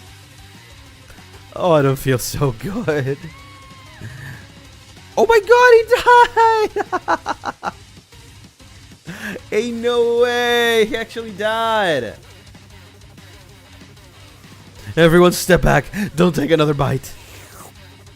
When you look back at the plate, the rest of it is gone. You notice the tip of the tentacle being slurped up in Pop's mouth. Pop winces in pain for just a moment. Then is almost immediately back to his oblivious self. Wait, what? Tastes like poison. What? The entire class is gathered to watch Pop's final moments. Shock has frozen the whole crowd. They are as motionless as statues. The class bell rings, disrupts the moment, and snapping everyone back to reality. It would appear that Pop's enthusiasm for trying new things, despite obvious danger, has inoculated him against poisons of all kinds. I'm not sure the professors here make enough money. Oh, hello. I just turned into a ghost over here. Seeing that you're shaken up by that really annoying student and all his nonsense, Colonel Sanders approaches you. I'm sorry you had to go through that. Please, let me walk you home. What? Like for real? Oh, come on. You follow Colonel Sanders out of the room. At night, the school building has taken on another vibe entirely. It's dark and more than a little spooky. Colonel Sanders stands in the quad's neon glow and speaks softly. Those mashed potatoes you made in class today.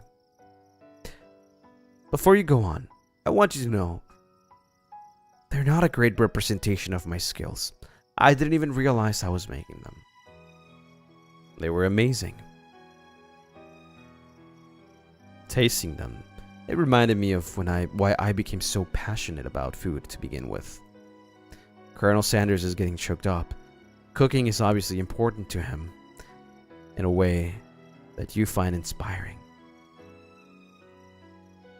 Now might be the perfect time to tell him you're developing feelings for him. Colonel Sanders? Yes, Dumb Lucien? There's something I need to tell you. Hold it right there. There's something I need to tell you first. Oh, jeez. You see, when I was just a boy, I had a dream. That one day, I would be the greatest chef the world has ever seen. And every day since, I have been working towards that dream. Day and night, never stopping, never resting. Also, lifting a lot of weight, like so many weights. We should follow our dreams with all of our hearts, but that our souls may grant them like wishes floating on a shooting star. Hey, no, you! Shut up! I'm the one here trying to say inspirational stuff and be the start of the story. Are we forgetting that you cooking literally killed a guy? You can't prove that. I also saw you kill that guy. What was his name? Somewhere in the distance you hear a long, sad sigh. Forget him! We're talking about me. Me. I'm the hero. The Spork monster is here to fight a hero. What is going on? Huh? I think I left the fridge door open. Late it hurts. How dare you threaten me just as I was letting my guard down? Wait, down my guard and connecting with another chef on an emotional level. Be afraid. Be afraid of me. Because I'm a monster. See? Is he rhyming on purpose or is that just a coincidence? But before you can discuss syntax any further, it's a turn-based fight sequence. Wait, what? What will you do? Attack? You decide to go on the attack. Which attack will you use? Cook with love! Just 1 damage. It just got real. That attack really upset Spork Monster. Spork Monster goes on the attack. They spit hot gravy at you. You take 1 damage. What if I defend? You decide to defend. Which defense will you use? Trepidation. You continue to stay back and endure whatever comes your way. Seems like a pretty weird strategy, but okay, sure. You do you. Uses their mashed mind and draws in energy from Mother Earth itself. They grow larger and more intimidating. How will you respond? I'll attack. I'll keep cooking. Spork Monster is no quitter. Buffed up and ready to rumble, they go on the attack once again. Spork Monster uses Utility Tensile. You take 2 damage from the attack. If you take much more damage, you're not going to survive the battle. I'll keep attacking. More love. Spork Monster is oozing cheese sauce onto the lawn of the quad. I wonder who is going to have to clean that up. Feeling vulnerable, Spork Monster prepares for its ultimate attack, Rounded Edge. Vile villain, your reign of terror stops here. Colonel Sanders summons the energy of 1,000 chickens. Pot Pie Power Punch! Pinch. Spork Monster is defeated. Bro, what am I playing? You saved me. An injured Spork Monster spews steam into the night. Forget mercy. Finish him! No student will ever walk in the quad in fear again. This monster messed with the wrong chef. You ready? Your final attack. You'll never survive my student debt loan destruction!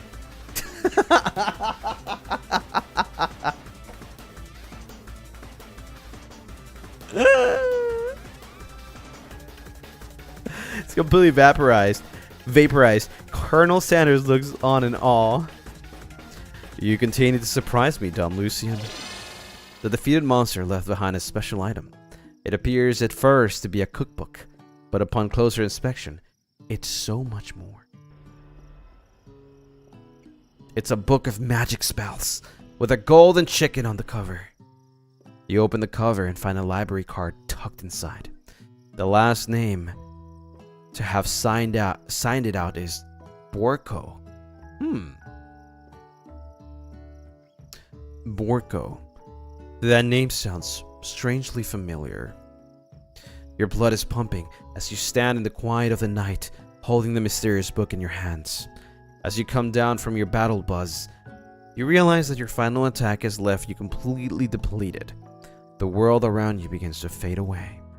Without any energy, you keep your eyes open. Darkness overtakes you. The image of Colonel Sanders flashes before your eyes as you fall asleep. He must have helped you get home. In your tired state, you don't know if you could have made it without him. What a guy. You want to thank him, but you don't have the strength to utter a single word. You feel your covers being pulled up over you as you are tucked in tightly. Good night, my Colonel. In your dream, you're together with Colonel Sanders. For some reason, Sprinkles is also there, instructing your love dreams are weird.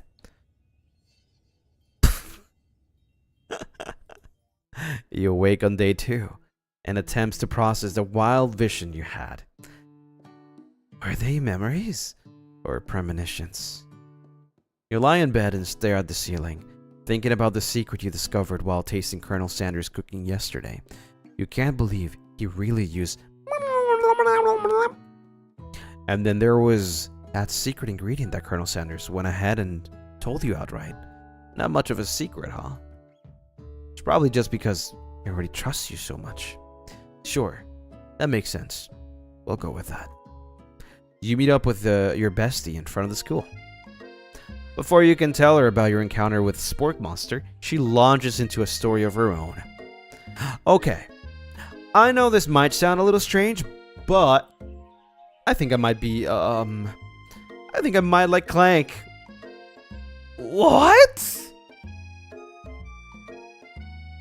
Like him? Like? I know, it sounds like it's moving too fast. But there's something about him. I like him. Like him. We got to talking after class, and he's actually a total sweet guy. Not only that, but he's really smart. He told me all kinds of stories about Colonel Sanders. Did you know that Colonel Sanders was the most popular kid in his high school? No, but that does make complete sense. Yeah, but he was so popular that he was voted prom king at a school he didn't even go to, and was also the convertible that he himself rode it in at the front of the homecoming parade. I'm thinking maybe something got lost in the pressure cooker. Wait, what? I'm thinking maybe something got lost in pressure cooker language translation there. Either way, maybe it'd be best if you took it slow with this new boy. Like I am with Colonel Sanders. You and Colonel Sanders? The coolest guy in school?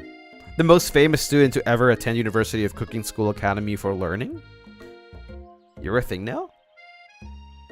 We definitely connected yesterday. Sure you did. You're great. Why wouldn't he be into you, I guess? Laughing at the implication that you and Colonel Sanders might be a thing is definitely not cool. You are great. You have an idea about how to prove that your love is real. Well, if he's not into me, why did he tell me one of his secret ingredients? However, you don't tell her that you know the second ingredient too, which you discovered on your own. Your bestie's eyes light up. A secret ingredient? Yep. I just said that a secret ingredient. Is there a dramatic echo in here? A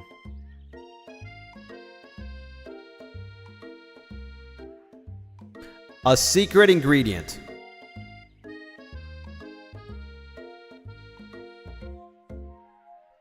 That's more like reverb. Miriam checks to make sure you're alone before continuing.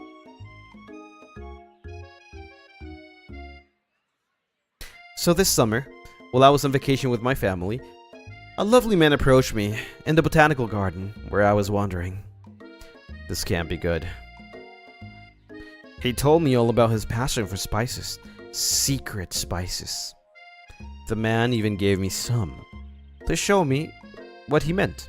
He said it was a powder created from super duper rare dried flowers petals.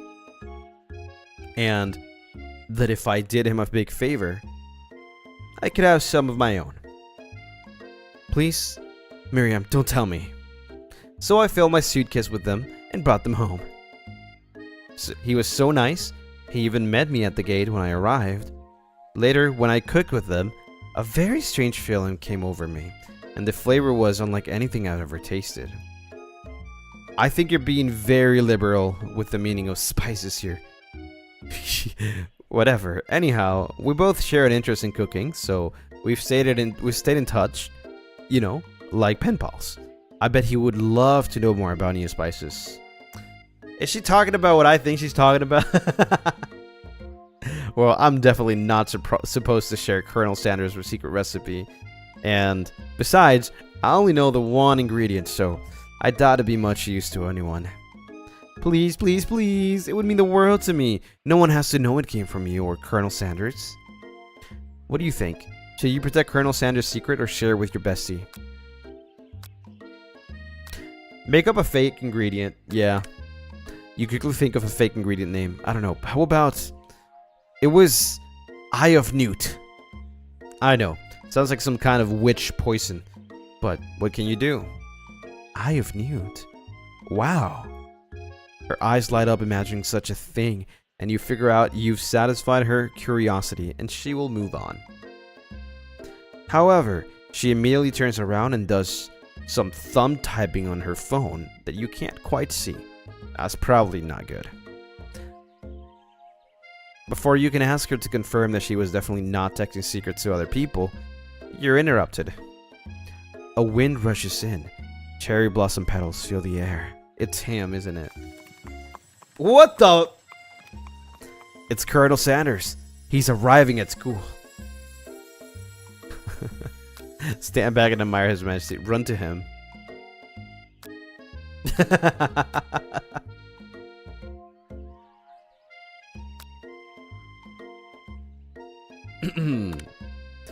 Colonel Sanders' horse is truly a thing of beauty. Without ever acknowledging that he's being watched, he does a short horse dance before dismounting with a flourish. He then slaps the beautiful creature gently on its rear, sending it running free into the countryside. You are so struck by the sight of him that you lose the ability to speak coherently. Oh, I didn't realize anyone was watching. Don't worry, he knows his way home. You attempt to compliment Colonel Sanders, but the words don't come out exactly right. What a horseful beaut you have. I mean, what a horseful beaut you have. Dang it, that's what I just said. Being a good friend, Miriam attempts to cover for you. Oh, Lucien just gets really nervous around people they like. What? This is not helping.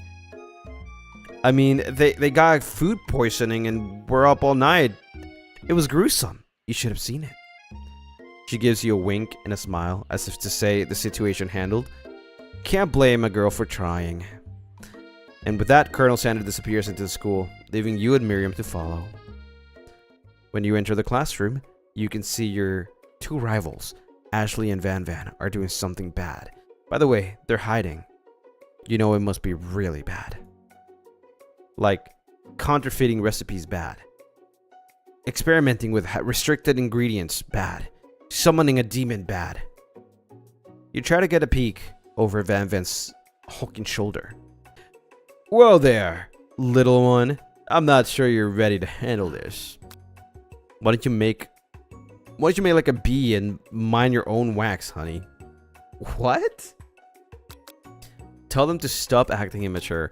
Act like you're not interested in them, but really try to get a closer look. Sure, let's do that. You sit near the rivals, but leave your back turned to them. You even hear Van Van mutter something that sounds a bit like a magic spell. However, he notices you eavesdropping, and you try to cover your tracks and improvise an excuse. It's time for class, and you're distracting the rest of us who want to learn. Now you've upset them. Oh, and you're the emperor of cooking, are you? You make the rules? I'm not sure you'd know a good meal if it ate you. Being the best chef in the world takes more than just culinary skills. It takes creativity. It takes panache, whatever that is. And it doesn't hurt to use a little evil. You finally get a look at what it was they were hiding, and you instantly recognize it. It's a book. Wait, where'd they get that? What? Just like the one you found after you encounter with Sporkmonster. That's the same book I found last night in the quad. Ashley immediately elbows Van Van. He hides the book behind his back. I don't know what you're talking about. That book is a family heirloom and its contents are secret. You notice that they haven't just been studying the book. They've got Pop into the wall and they're tossing potato skins at him as he tries to catch them in his mouth. We're playing. Before you can dig and forward any further, you're interrupted by the arrival of more students. It's almost time for class. Clank must be running late. He's in such a hurry that he rolls right over Van Van's meaty food. Hey, watch it, you bucket of bolts! You watch how you talk to him. He didn't do anything. Bzzzt, womp. Who do you think you're talking to? I've never heard such a language, not even from a stand mixer. No, your mother was a stand mixer.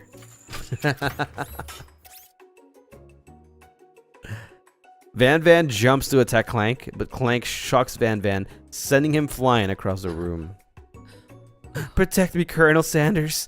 These crazed men are about to come to blows. I think it must be over me.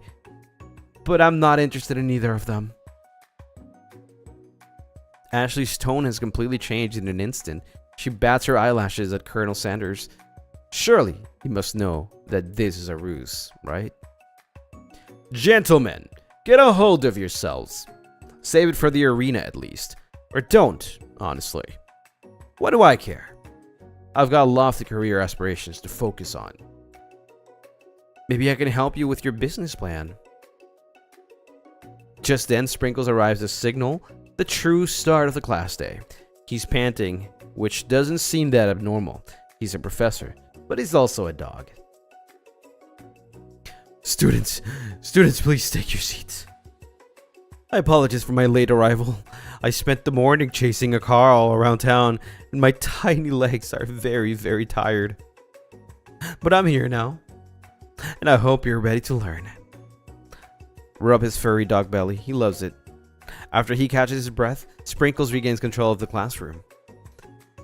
Without further ado, we'll review the global history of my favorite fowl, the chicken. You want to pay attention to the lessons, truly you do. Which is why, in 1776, at the signing of the Declaration of Independence, it was a chicken who first signed their name. But you can't help but to daydream about Colonel Sanders. And you miss most of the important parts.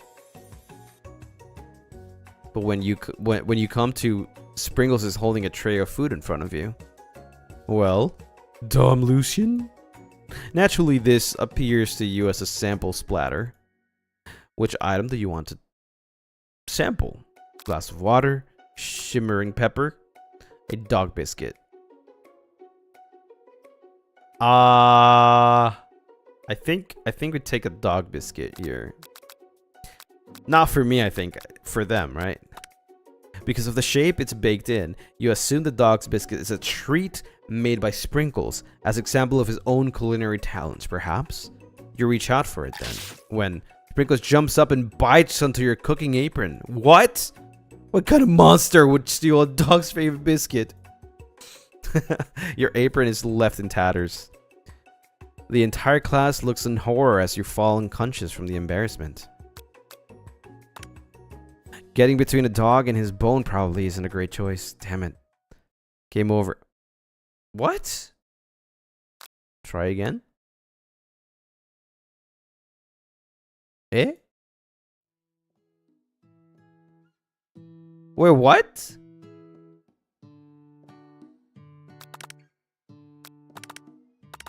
Can I skip all of this? I didn't know there was a game over. What?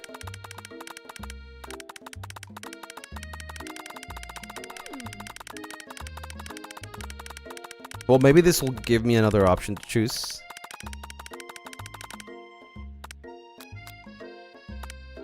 I'll still make up the fake ingredient though. What if I run to him? You decided the best way to show how serious you and Colonel Sanders are would be to run to him. Surely, he'll sweep you up onto the back of his stallion and you'll ride away together. That'll show her good. Oh, Colonel. My Colonel. However, your sudden movement surprises the horse, and it rears up, kicking you directly in the face. The force of the blow completely knocks you out cold. In the darkness, you see a vision. Ooh, Dom Lucien, I'm here to deliver you a message. Not this guy. It is important that you remember this exactly as I say it. If you forget, the world could end, so you know it's serious. I have been trapped in a realm beyond, but a great prophecy relies on my return. Only you can save me. All you need to do is repeat my name 3 times. And that name is... Before he can continue, you suddenly awake. Ah, jeez. You awake to find Colonel Sanders tending to you. He rouses you back to life with a satchel of secret spices. Or is that just the natural seasoned musk?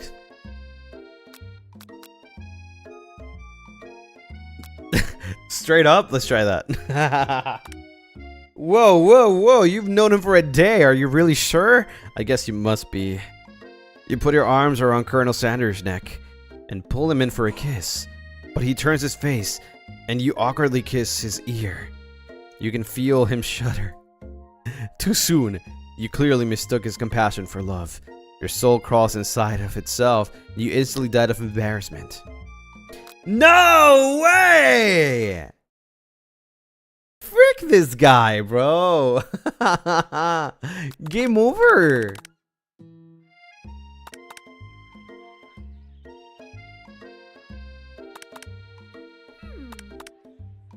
This is crazy, actually. We'll still keep on making a fake ingredient. I think I'm just gonna do the same thing as before. So we go straight to class. right? Tell it to stop acting immature. It's the same dialogues. Okay.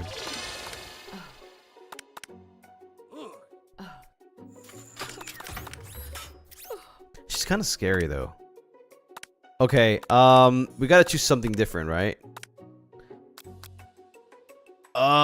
So I think we gotta choose the one that a dog can't have, right? Shouldn't have. Please. Brightly colored pepper stands out from the other items. It sparkles in a most eye-catching way, so naturally you reach out, grab it, and eat it right away. However, your body's not prepared for the heat. No. The pepper has triggered an intense spice hallucination. Feels like forever as you trip through the universe. My friend, oh, this guy again? I'm here to give you an important message. You must avenge my death and fulfill your destiny. All you must do is... I was saying, to fulfill your destiny, all you must do is... Sorry, I think I've got something spice stuck in my throat. It's fine. I will work through to fulfill the prophecy. You must. You feel yourself begin to regain consciousness. Oh man. You come to and find everyone is staring at you. That pepper was the last of its kind on Earth. Oh, last of its kind on Earth. And now it's gone forever. You think to yourself, I should pay better attention. We all make mistakes. I'm sure he'll forgive you someday. Come on, it's time for lunch. Before anyone can relax, the cafeteria lights dim, and your rivals enter to make a dramatic announcement. Today's lunch will be prepared via themed competitive cook-off. The level of theatrics with these two is off the charts. Demand that they stop wasting everyone's time. Step up and tell them you're on. Is everything a competition with you two? Yes. Yes. Well, now with me, I'm on a personal journey to learn to love. To learn to love? Sure, why not? But definitely not to constantly battle. Yeah, stop getting your genres crossed. Don't you have some portable monsters to capture or something? I need to eat if I'm going to have the energy to sustain my education and pursue my dreams of being a master chef. How are any of us supposed to get anywhere if we're constantly fending off challenges from every know-it-all with an apron? Besides, I already brought my own lunch. Dumb Lucien, you should have it. It will give you the energy you need to succeed. Miriam reaches out and presents a gift to you. Well, that's tiny. What the frick? Well, that looks good though. My special grilled cheese and tomato soup with chocolate milk to wash it down and a tartlet for dessert. To wash it down? What is that gonna wash down? Am I supposed to eat the bottle too? Oh my god. It only takes about 5 seconds to eat Miriam's tiny food, but it's just what you needed for motivation. You know what? I've learned enough for today. Let's battle. Just as things reach to a boiling point, Sprinkle steps in. Surely he'll put a stop to this madness. Now, students, please settle down. This is a lunchroom, not a sports court. Finally, a little sense, you breathe a sigh of relief. At least not until we take on the timer. We turn on the timer. Oh my god. Just then, a huge light blasts in your face, flashing the words timer ready. That's what I'm talking about. Aroo! I stand corrected. If it's a battle you want, it's a battle you'll get. My bestie can best the best of them. Best believe it. Like a diamond, I was formed under pressure, and now is my chance to shine. I'll defeat you myself. You had his chicken, and you made mashed potatoes and gravy on day one. And you're feeling like you can really impress him again here. This is my time, chat. It's time to boil some water for the potatoes. Think fast. If the timer runs down, you'll be forced to pick randomly. Oh, frick. What temperature does water boil at? It's always after you turn the heat on. Wait, what? I didn't... Uh-oh. I couldn't read fast. What were you thinking, dumb Lucien? Get your head in the game. You're going to need to season this chicken before you cook it. You don't know Colonel Sanders' recipe exactly, but you have an idea. How many herbs and spices did he say he used? Oh, frick, I don't know. 10? That's wrong. Bro, what? I've seen schnauzers with better sense than that. In the miniature kind, no less. Now that you've got some basic steps going, it's time to elevate your craft. What state of mind offers the best flavor? Bro, it's going faster. I don't know. Trust? That's wrong too. I'm begging you to get it together. Get it? I'm a dog. It's never the wrong time for dog jokes. Is 3 in a row wrong enough to cause a game over? Yep. Wait, what? No, don't tell me I have to restart the whole day. Don't tell me I have to restart the whole day. Okay. Okay. Oh my god. Alright, you're on. Let's go. Let's do it. Oh. Well, that's new. It's fine. Let's just start.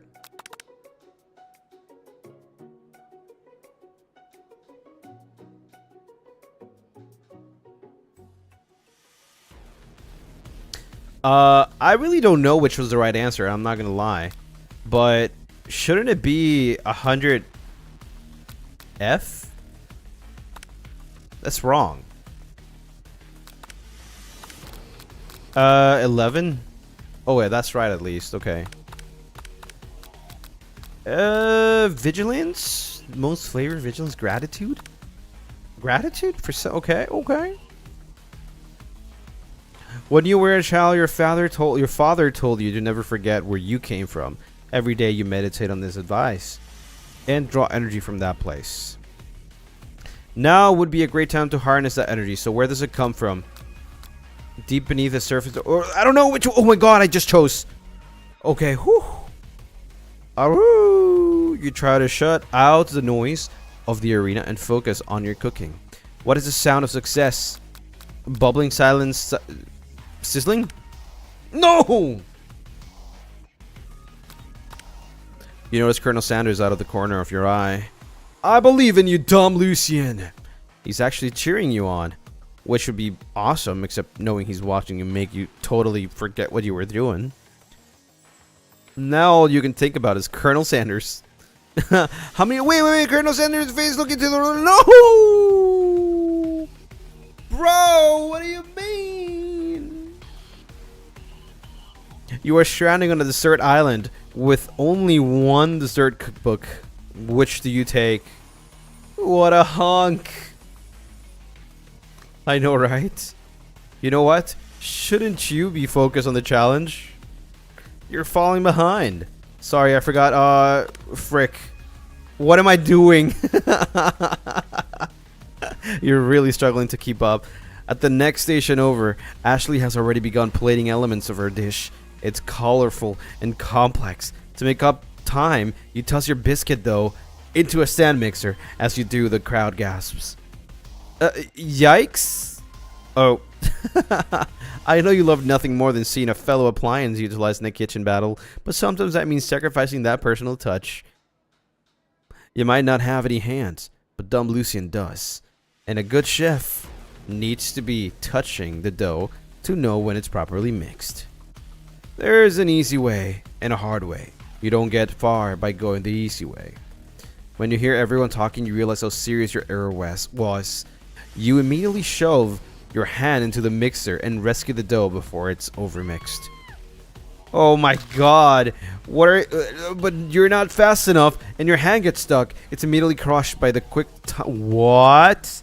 There's no way you'll be able to use that hand for the rest of the match. Is that GG?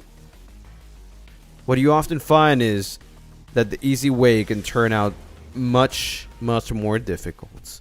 Everyone stop what you're doing now. This battle is over. Oh, I thought I lost my hand or something. What? It can't be. I was so close to finishing my dish. Sweetheart, look at your hand. You simply can't go on. Aw, too bad. And here I am with a completed dish, ready to serve. Surely that makes me the winner by default. No. It wouldn't be fair to compare the two. On account of dumb Lucien's injury, you see Sprinkles begins to lick his doggy chops as he logs onto the dish. But I suppose I should at least tell us what you prepared. Well, because I'm the sweetest, I skip straight to the dessert. Oh, that looks pretty cool. Under this white chocolate dome, you'll find a wide array of delights, taking you on a journey of flavors that tastes good and tells a story of excellence. I was going to ask Dumb Lucien to do the honor, but since you're injured, I'm afraid that pouring this creamer of delicate hot chocolate sauce might be too difficult. Colonel Sanders, if you wouldn't mind lending me your strong, steady hand. Colonel Sanders pours the hot chocolate sauce on top of the dome, causing it to melt away, revealing the ingredients hidden within. Ooh, okay. Inside, you'll find a delicate fried cheese. Huh? Fried cheese croquette. Atop, a slice of honeycomb. Ice cream 2 ways. Tender nougat. And pearls of blueberry jelly. What? I'm definitely not pronouncing those right. Colonel Sanders seems intrigued but perhaps not impressed as he dips his finger in the chocolate sauce. Ooh. Simplicity isn't your strong suit, is it, Ashley? Oh, you. As he places the sauce-covered finger into his lips, Ashley leans over and whispers something into his ear. A dab of sauce sticks to his mustache. Internalize the rage you feel. Put yourself between Colonel Sanders and Ashley. I'll just internalize, I guess. Your rage burns so intensely within your eyes that they burst into flames. The flames cause your eyebrows to catch fire. What? They fall off of your face. What's going on? Which means people will have a hard time understanding your emotions for the rest of the semester, perhaps forever. Embarrassed and ashamed by your poor performance, not to mention your crispy fried brow, you run for the quad to be alone. The beautiful weather feels like an insult. Inside of you, a storm rages. It's Colonel Sanders. He's probably here to tell you that he and Ashley are in love and have decided to get married. And he won't even ask you to cater his wedding because you're a terrible chef and an awful person. You try to hide from him, but he approaches you directly. I know you're hurting right now. Not just from the devastating loss, but from that run-in with the mixer and the small fire. We should get that checked out. I'm fine. Can't you just leave me alone? I'm a loser. I'm not fit to fill your fryer. I'll never be a master chef. Failure is a part of life. Not just for you, but for all of us. Do you think I never failed at anything before? That's exactly what I think. Well, then think again. I wasn't always the man you see before you. Enrolled in culinary school, incredibly handsome, successful, motivated. Well, handsome, sure. I was born that way. But I've walked other paths and arrived at dead ends. I was passionate about life, but I failed as an obstetrician.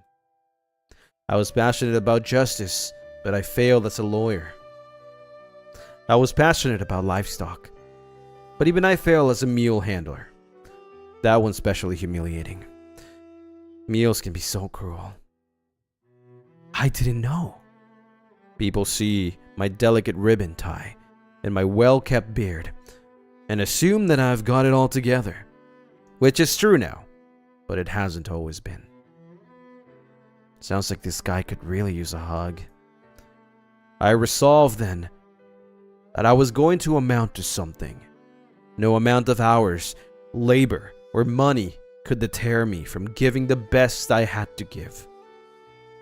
As Colonel Sanders changes focus, you can see something ignite inside of him, a burning passion. One has to remember that every failure can be a stepping stone to something better. My new dream is pure. It's honest. It's something that a humble man in a crisp white suit can be proud of. I will create a new chain of chicken restaurants that will bring joy to the entire world and make up for my past misdeeds. Yay! Just as your moment grows intimate, you're interrupted by a threatening shadowy presence. Battle scarred from the night before, you prepare for the worst. Not again! Gorko the Spork Monster is here to fight a hero. Is anyone else feeling a bit of deja vu? I'm sorry, Gorko, but I could have sworn we already battled you last night. That was Borko, my twin, and I, Gorko, am here to avenge them. Are you stronger than Borko? Well, we're twins, so no, not really. That's so stupid. We're pretty much exactly equal in every way. Well, why do you ask? Colonel Sanders smirks. He is already on the same page as you. It's just that we beat Borko pretty easily, so I don't think you have much of a chance. Not to mention, I feel really guilty about that. If I could take it back, I would. I think that what dumb Lucien is saying. Can't we just be friends? Life's too short for making enemies. I suppose we really don't need to fight. It's just that I've got these pointy teeth and claws. All the better for enjoying tasty foods. Surely you like to eat, don't we all? Of course I do. Inspiration strikes and you come up with a quick idea. Jump on this! You toss a biscuit into Gorko's open mouth and he devours it in one gulp. Delicious! You're much nicer than the evil students who once upon a time turned me into this creature who stands here today. I don't believe it. You were once human? Well, no. I was a chihuahua, but I was still a student at the school. Until one day, some mean kids with magic spellbook cast a dark enchantment on me, and I was forever transformed. A magic spellbook? Precisely. Borko used to have a copy, but somewhere along the way I've lost it. If you find such a book, I beg you, respect it. You're a powerful chef and shouldn't rely on such dark and evil magic. No, you should be protecting the innocent from those who would cheat them through sorcery and guile. If you need me, don't fear, I'll be there. Sounds like there are some bad cooks in the kitchen of life. Tom Lucien, together I am sure we can defeat them. Come back to my hideaway and we can discuss. A personal invite? You can't imagine that Colonel Sanders' home must be like. You can't imagine what Colonel Sanders' home must be like, but it sounds like you're about to find out. Ooh, that's cozy. Stepping inside Sanders' home, surrounded by his things, you start to feel a special bond with him. It looks like you live such an exciting life, Colonel Sanders. Every day can be an adventure if you approach it with the right attitude. Long ago, I made a decision to never stop searching, never stop working, never stop imagining. Have you been working on any new recipes of your own lately? I'm always excited to talk about food with another ambitious chef. Well, there is something. It's just a side dish that I've been tinkering with. Trying to find the right balance of flavors and textures. I'm not sure I've nailed it yet, but I'm close. Colonel Sanders' eyes perk up as he starts to wonder what dish you might be describing. It's meant to pair with something spicy or something crispy. Both, perhaps. Now you've got him right where you want him. Should you reveal your new creation to him, or keep it a secret just for you? I'll reveal it. You decide that you're as ready as you'll ever be to share your original cooking with Colonel Sanders. Before you can talk yourself out of it, you decide to dive in head first. You reach into your lunch bag for a special dish that you've been keeping on ice all day. I present to you my original coleslaw. The shredded cabbage dish glistens in the light of Colonel Sanders' Lux hideaway. That looks so good. Magnificent! Together you chow down on the creamy slaw until just a spoonful remains in the bowl. Do you mind if I hold on to the last bite? I'd like to have it around so that I can admire its taste later and think back on this moment. You could offer to make him more, but he seems like a very sentimental kind of guy. Sure, why not? Please make yourself comfortable. I'll be back in just a moment. You realize that now would be the perfect time to do some snooping. Around the room are various items that you can look closer at. Each item seems to radiate memories and emotions. Tap on an item and discover more about Colonel. Oh wow, okay. Let's look at the chicken. You notice a very versatile stuffed chicken sitting on a corner table. When you pick it up, you realize it isn't just realistic. It's real! Taxidermy must have been important to Colonel Sanders when it was alive. A little note clipped to the chicken food reads, the true state bird of the great state of Kentucky. Tap on an item to discover, okay? Let's see this. You take a closer look at the large urn sitting on a nearby pedestal. There's a plaque on it. It's dusty, but when you wipe it off, you can read the inscription. It says, "Here lie the ashes of all my past careers and business failures." Poor guy. One of the framed photos shows an old man who looks a bit like Colonel Sanders, standing with a friend. They hold fried chicken drumsticks and appear to be cheering of them. Kentucky Fried Wait, what? This makes no sense.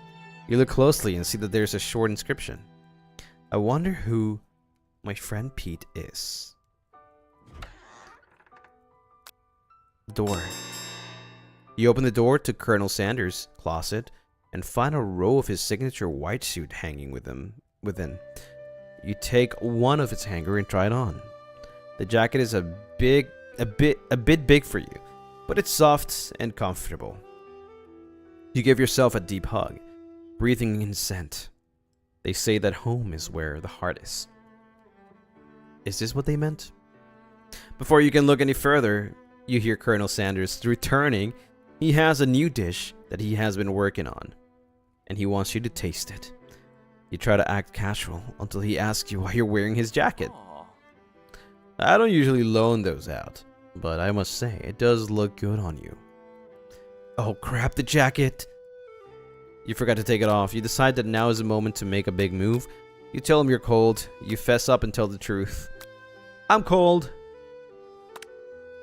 I'm so sorry, I didn't mean to intrude. I just got a little cold and thought this would warm me up. Colonel Sanders smiles and scoots close to the fireplace. It's warm by the fire. Why don't you come a little closer? Suddenly everything feels like it's moving too fast. Final exams are tomorrow. You should be thinking about what you're going to cook. I should be home studying. Overwhelmed, you take off the jacket and run for the door. But the thought of leaving Colonel in the midst of such an emotional breakthrough gives you pause. You stop yourself. Colonel? Yes, Dub Lucien. I honestly think this may be the beginning of something wonderful. I think you're right. We should take things slow. You talk late into the night and drift off to a slumber. Dream sequence. You awake to a beautiful morning in Colonel Sanders' hideaway. Oh, I slept there! Did you make the right decision on how to respond to Colonel Sanders? Only time will truly tell. Today is a day that could change the rest of your life. I'm not gonna lie, I hated staying at friends' house. Because, one, I don't feel comfortable. Two, like, my usual routine is kind of screwed. Right? Because if I didn't take clothes with me, then it would suck. If I didn't take, like, a toothbrush, it would suck. If they had no, like, toothpaste, that would suck. If I can't shower, that would suck, you know?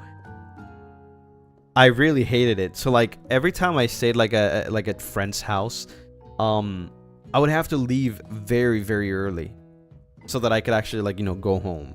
It sucked. It was terrible. It was terrible. Yeah. Just bring spares with you. You usually don't, though. Like, sometimes, the thing is, like, sometimes what happened is, like, we used to go to, like a group of friends, we used to go to, like, a card shop. Like, every weekend, right?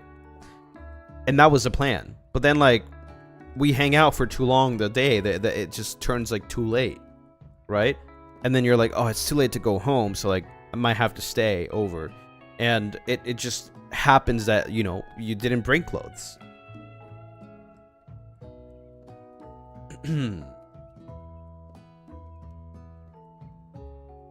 So you prefer friends stay at your place? I wouldn't mind. Because at least I'm comfortable. But it's up to them, I guess. It's kind of weird doing your own routine in someone else's home. I know, right? Yeah. Today is a day that could change the rest of your life. Your thoughts are interrupted when Colonel Sanders emerges into the room. Plus, imagine you waking up earlier than everyone else. You literally, it's so awkward. It's so awkward. He's holding a gorgeously plated breakfast, and your mouth waters at the sight of it. Even if you wake up after everyone, it's like, it's super awkward, regardless. Here's a simple breakfast I just whipped up. Ooh, damn, I would not eat chicken in the morning. It's meticulous. You taste Colonel Sanders' food, and it takes you on a journey. When you return, he's waiting to ask you an important question. Actually, no, I lied. The only chicken I would have for breakfast, I wouldn't have crispy chicken. I think that's the right thing I was meant to say. I would have a chicken sandwich. Yeah. That's fine. But crispy chicken, I don't know about that.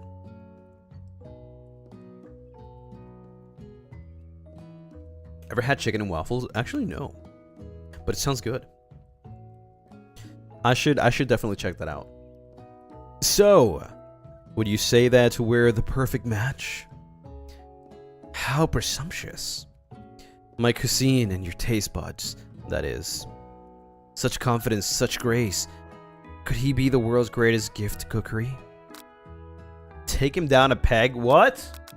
No, flatter him. You know, I think we might make a great team. A single tear begins to pool in the corner of his eye and as he gazes out the window. And with the right business partner, I know I can't fail. Business partner? Could he be talking to you? It's all happening so quickly. Overcome with emotion, confused by your feelings. You're on the verge of tears, unable to speak. The only answer you can find is to run out the door and get home. There's still one more day of school. The University of Cooking School Academy for Learning waits for no one. You get home to find something very surprising. Your best friend is there waiting for you. How the frick do you get in there? Also, why the frick is there a chicken poster?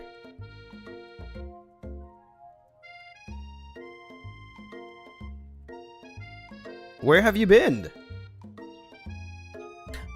Because I had one heck of a night. Is that chicken? What is that chicken? Like from Chicken Attack? Is that what I think it is? I've been desperate to talk to you about it, but I couldn't find you. I got worried that something had happened to you. It's okay. I was just... But now that it turns out that you're fine, I can finally get you up to speed on the saga of Miriam. Is that BTS? Sure, but... You will not believe what happened to me after school yesterday. I went on a date! I think I can believe that. Since I've been partnered with Clank, he asked me to go out with him.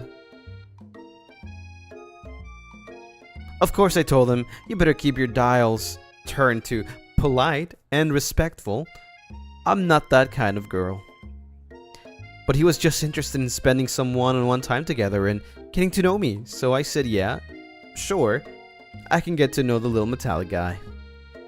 Long story short, he took me skydiving with his friends, but things quickly spiral out of control. Did she just say skydiving? As if that's a typical first date to go on talking with a pressure cooker? And now I'm not really sure where we stand. You don't give Miriam time to tell her whole story. However, bottling up the details of your own night is just too much to bear. And I went on a date too, back to Colonel Sanders' house, where I spent the night with him. You what? Nothing happened, but the emotional connection, wowzers. If being obsessed with Colonel Sanders is wrong, you don't want to be right. After a short argument, you both agreed to go your separate ways. When you arrive at school, you encounter rivals in the quad. I just realized you guys can't see it probably, but her thigh highs are like chicken drums. You can tell from a distance that they're picking on Pop. Chicken legs? No. I guess so, yeah, maybe. Picking on Pop, though he himself might not quite grasp the fact. Because you know he's Pop. What's a swirly? It sounds delicious. Oh, it's great. I'll order you one right away. I'll have my swirly with sprinkles, please. Sprinkles is a dog and a treat. What? You can get your swirly dip too. Why don't you pick on someone your own size? Because I'm literally the biggest person at this school. There's that horse that Colonel Sanders rides to school, but who would dare to pick on such a gentle and beautiful creature? You've got some nerve, dumb Lucien. Suggesting I pick on a defenseless horse. Now you're twisting my words. I won't have it. You clench your fist, but the injury from yesterday's mixer accident makes you wince with pain. Doesn't look like you can go on cooking like that. Might as well just give up. I'll never give up. Ever! Colonel Sanders arrives just as it appears things are close to boiling over. A natural intuitive person, he senses that something has been going on. Is everyone excited for the final day of school? Dumb Lucien, how's that hand feeling? I'm sure you'll be back in fighting for him by this afternoon. Aren't you concerned about my hand, Colonel? Yesterday I almost broke a nail winning so hard. Suffering from success? Technically, I don't believe a winner was decided, but your presentation was quite impressive. What is he doing complimenting her? But what about the flavor of my delicate, warm, gooey chocolate sauce? It was clear that you're passionate about how your food is received. That's a lot of words to say, It was bland. Excuse me, dumb Lucien, I am more than capable enough to speak for myself. Maybe you could tell me more of your thoughts as we walk into class, Colonel. I'm always interested in discussing the fine arts of fine foods. See you inside, dumb Lucien. Annoyed by Colonel Sanders' inability to see Ashley for who you know she really is, you walk across the quad to get some distance. In an attempt to distract yourself from how slighted you feel by the interaction with Ashley, you take out the spell book you recovered yesterday and start flipping through the pages. Wow, that's that book. It looks like bad news. It's just something I found lying around. It would appear to be some sort of grimoire, but I don't really believe in magic stuff. A grimoire? Like a book of spells? I don't know. Who would spend so much time decorating a magic book if it weren't really powerful? I can't think of one surefire way to find out. You open the page covered with arcane warnings, cast only in case of extreme emergency. It says around the edges of the page. Betty Potato, thank you for the super. I've been busy, but I finally managed to make it back. Hyped to see best wife for Colonel Sanders on screen. Let's go! Welcome back. I could use this spell here to say... I could use this spell here that says it will erase anyone I choose from all of my memories. If I scrub out Colonel Sanders, it would probably help me focus better on the upcoming final exam. Huh? That can't be good.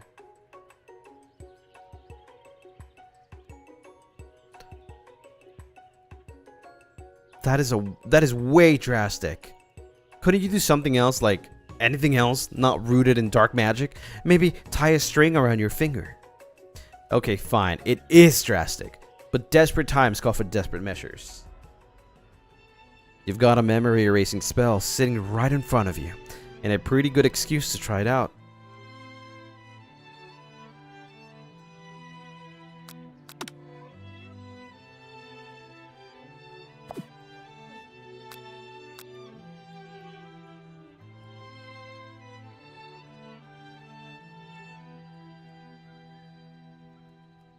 Let's do it. This is so sad.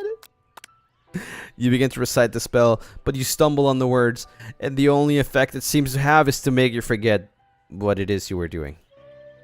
Oh, right. After looking at the page again, it comes rushing back to you. You've got a memory erasing spell. Well, that was dramatic and anticlimactic. Let's do it again.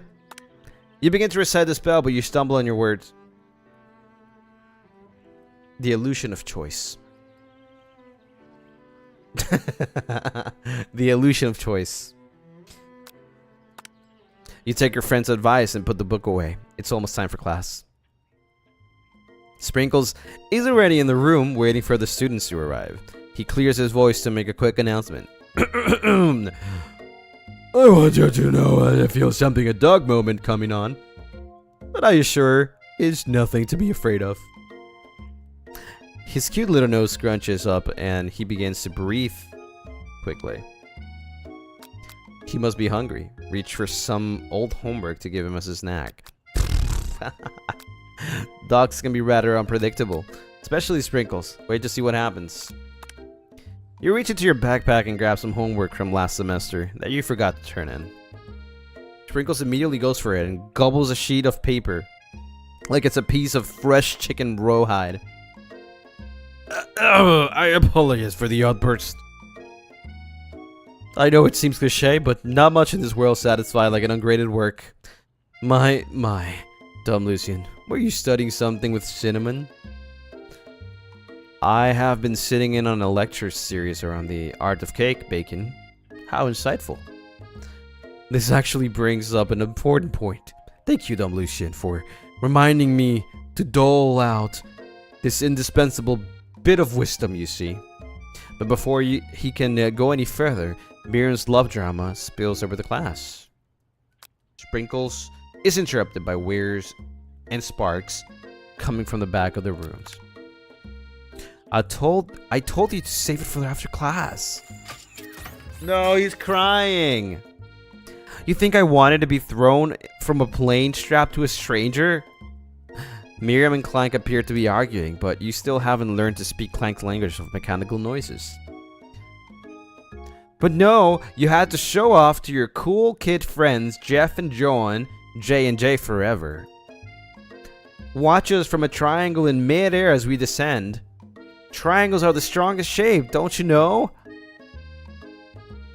Yeah, well, that doesn't make it a great date. Then take Jeff and Joan with you. You can hold hands as you pedal down the mountain or a cliff for all I care. Sad beep. Clan begins to shudder. Steam pours out of the gasp in his panels, and then a loud ding stubs him in his tracks. No amount of seasoning is going to make me want to eat that, Clank. Ugh. Clank burps out completely deep-fried sneaker. Wait, that's a shoe! Considering that he himself has wheels, not feet, it's not entirely clear where it came from. Ugh. In terms of deep-fried friend footwear, I guess it looks okay. Clank slowly rolls out of the room to be alone with his shoe. Everyone tries to pretend like they didn't see that entire thing go down.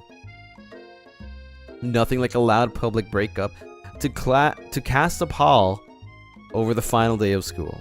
Well, that was unfortunate. We must be distracted from what lies ahead. The final competition showdown challenge exam, TM. I'm still working on the title, but I think we get it. Test time approaches. See you all in the arena. Before you can think about your upcoming competition, there's a very beautiful soul nearby in need of a pep talk. Hey Miriam, are you okay? Okay? I'm so mad I could smash a tiny mug, spilling several droplets of hot cocoa all over the floor. How could he embarrass me in class like that, in front of everyone? Your tiny cocoa is a delicious treasure, so you know that this breakup is no joke, even if the source of her frustration is such a silly boy. I know that you know this, but I'm gonna say it out loud. You don't need anyone. Me and you, we're gonna cruise through this final next test and hit the carpool lane to Success City. Miriam brightens up, imagining the wind rushing through her short bangs. But she hesitates to embrace the feeling all the way. You're not going to settle up on Colonel Sanders' stallion and ride off in the sunset without me? Of course not. Well, maybe, sorta, but I'm sure there's a pony out there with your name on it. And a ranch big enough for both of us and whoever else wants to bring along. It's not Papa Clank or anyone else you meet today, tomorrow, or this whole year. So what? You're a special person, but who shouldn't settle for the first someone to show a little interest anyhow. Miriam gives you a big hug and wipes the tears from her cheeks. I should really review the menu for today. I'm going to make a very special soup, and I bet that Professor Dog is gonna love it up. While you were prep talking Miriam, you completely missed lunch, but that's okay, because you had a better idea of how to spend the time before your exam. You decided to head to the arena early to practice a dish. This is it, the location of your final challenge. A test of will, a test of courage, a test of talent, and a chance to beat the pants off of Van Van and the supposed Man and his evilier counterpart, Ashley.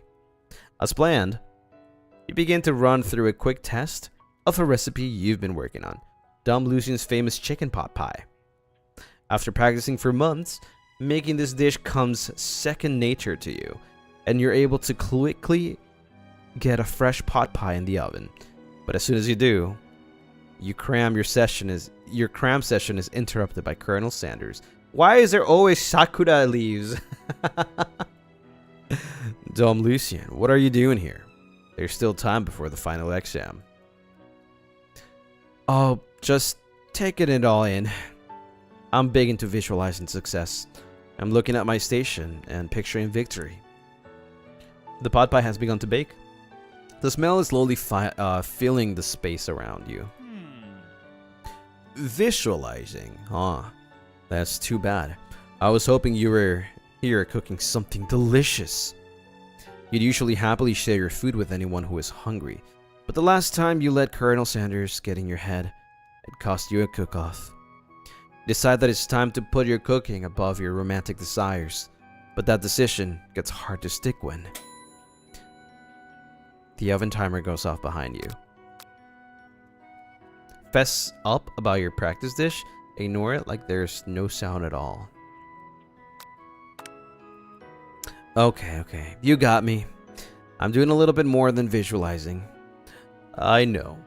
My nose can smell a pot pie from 400 yards. That's an oddly specific distance, but you expect nothing less from such an oddly specific man. You knew it was pot pie just from the smell? Not just pot pie, but a chicken pot pie with an all-butter crust. And my nose is telling me something else. Oh no, is it burning? No, I can smell that it was made with a heaping helping of TLC. But it'll probably start burning any second if you don't pull it out. The moment of truth. Woohoo! It's the best pot pie I've ever tasted. I've always loved country cooking, and I could eat this all day. There's no time left. The final showdown is about to begin. Sprinkles lays down on the ground rules. There are no rules. That is, except to cook with everything you've got. You step up for the cook-off of a lifetime. You decide that mac and cheese, plus the pot pie you've been practicing, are just the dishes that'll push you over the edge to victory. Meanwhile, both Van and Ashley are prepping wildly elaborate dishes per their usual over-the-top selves. Miriam has her giant magnifying glass and several sets of tweezers. She's definitely prepared to go big, going small. Colonel Sanders seems to be harnessing his 11 herbs and spices, but he's trying to find a way to improve on something perfect. His original recipe, fried chicken. The intensity in the room starts at full 10 out of 10 with a frenzy of action. Everyone is calling out really cool special cooking moves as they prepare their food. Wow, this is getting serious. Colonel Sanders batters his chicken as it levitates through the air. Egg wash! Miriam fiercely injects ingredients into the itty-bitty pot of broth. Best friend Baster Blaster! Van flexes his pectorals as he chops open a sea urchin. Let's rock and ride! Ashley scoops her pastries off the tray with lightning speed. Shallow personality spatula. Even Clank gets it on it. 5-dial pressure point chicken cooking technique. Wait, when did Clank learn to speak English? It's a singularity, as was foretold. We mustn't let it happen, or the appliance uprising will take us all. Self-destruct. Van quickly unplugs Clank and rolls him out of the back door of the arena. As you frantically prepare your dish, you notice Ashley has her spellbook out. Is she going to use some dark magic to turn the tide? You've got a book of your own, and you're desperate not to see her win another battle. Should you take this opportunity to fight with magic with magic? Even if it's almost certainly evil magic.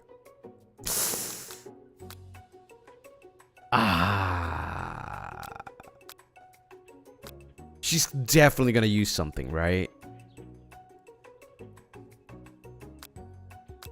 Frick. All right, I know it's gonna reset, but it's fine.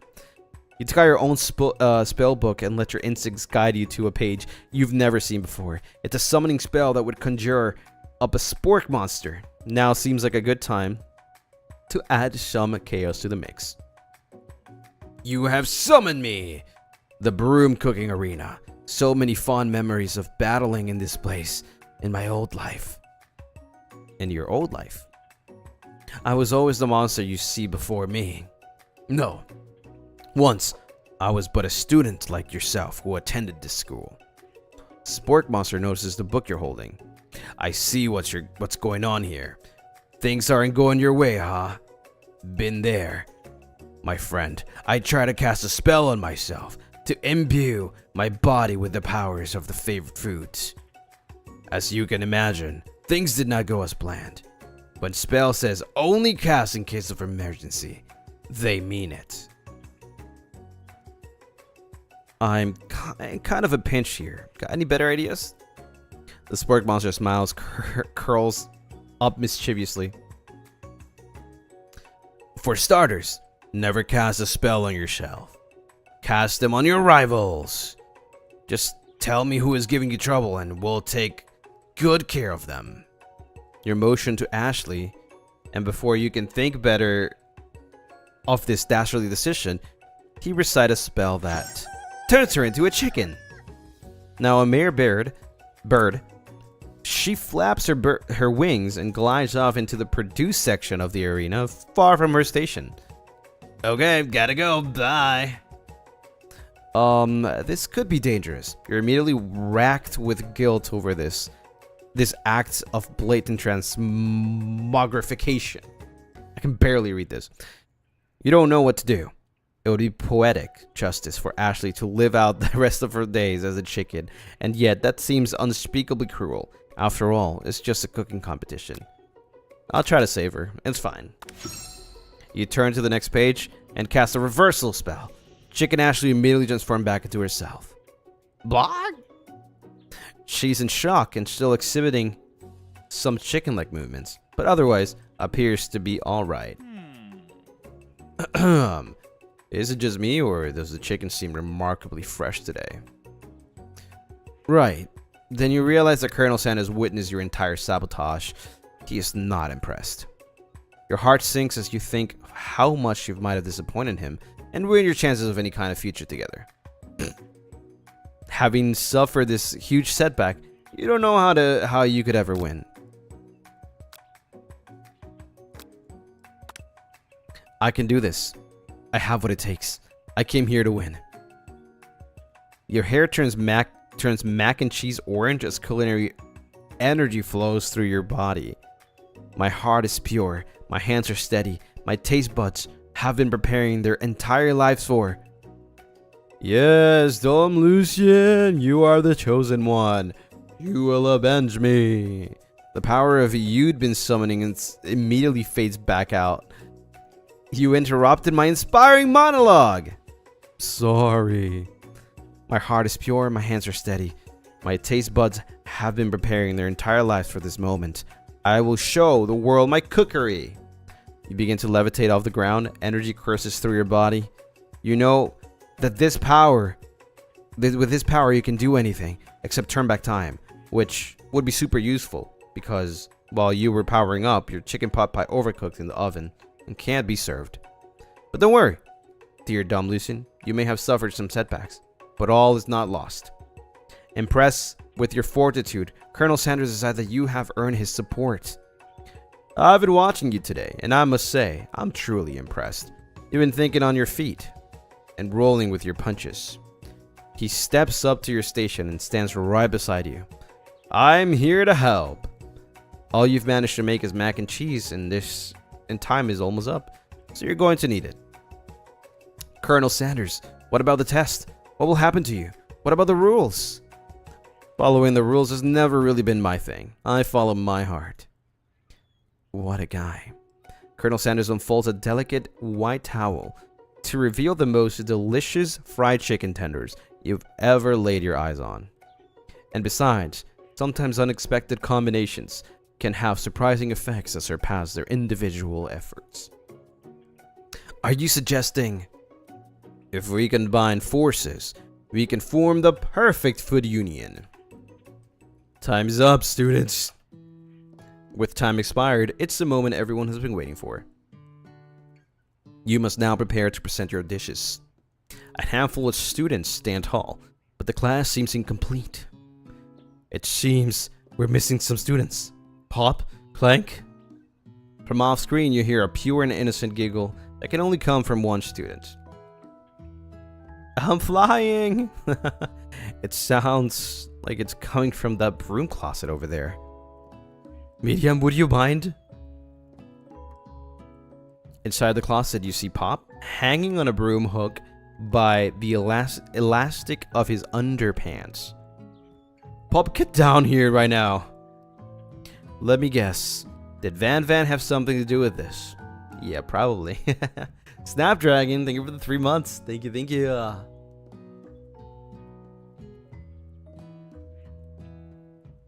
When someone asks for a wedgie, who am I to refuse? I thought a wedgie was a salad. It looks like Pop is eliminated from the challenge, seeing how he didn't cook anything. I can't feel my legs. May I be excused? Sure. You kids and your pranks, I must say, it's not the worst prank in UCS AL history, but it's not exactly yearbook material. Wait a second, pranks, clank? Where did that pressure cooker roll off to? You wait to hear a signature wear, beep, or other onomatopoeia, but there's none.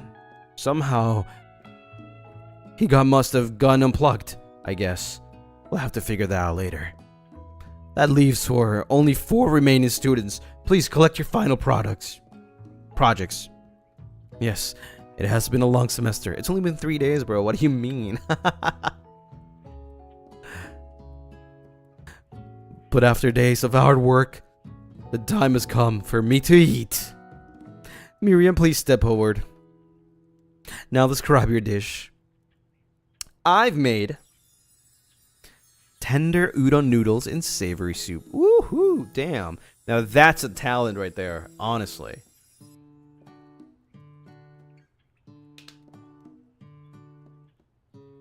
My word. It's so delicate. Is that a teeny tiny Naruto maki? I spy a floated itsy bitsy bowl. Yes, chef. Please call me Sprinkles. Chef is my father's name. Yes, Sprinkles. And some green tea made from baby tea leaves that I picked myself. Sprinkles carefully sniffs around the dish before opening his mouth and letting just the tip of his pink dog tongue dip into the bowl. Sublime. What? Would anyone else like a taste? Bro, you already ate it all. Oh, come on. I'm not one of those dogs who doesn't floss. I even have a really cute electric toothbrush for dogs. Fine. I'll enjoy it all by myself. And in a flash, the entire meal has been devoured.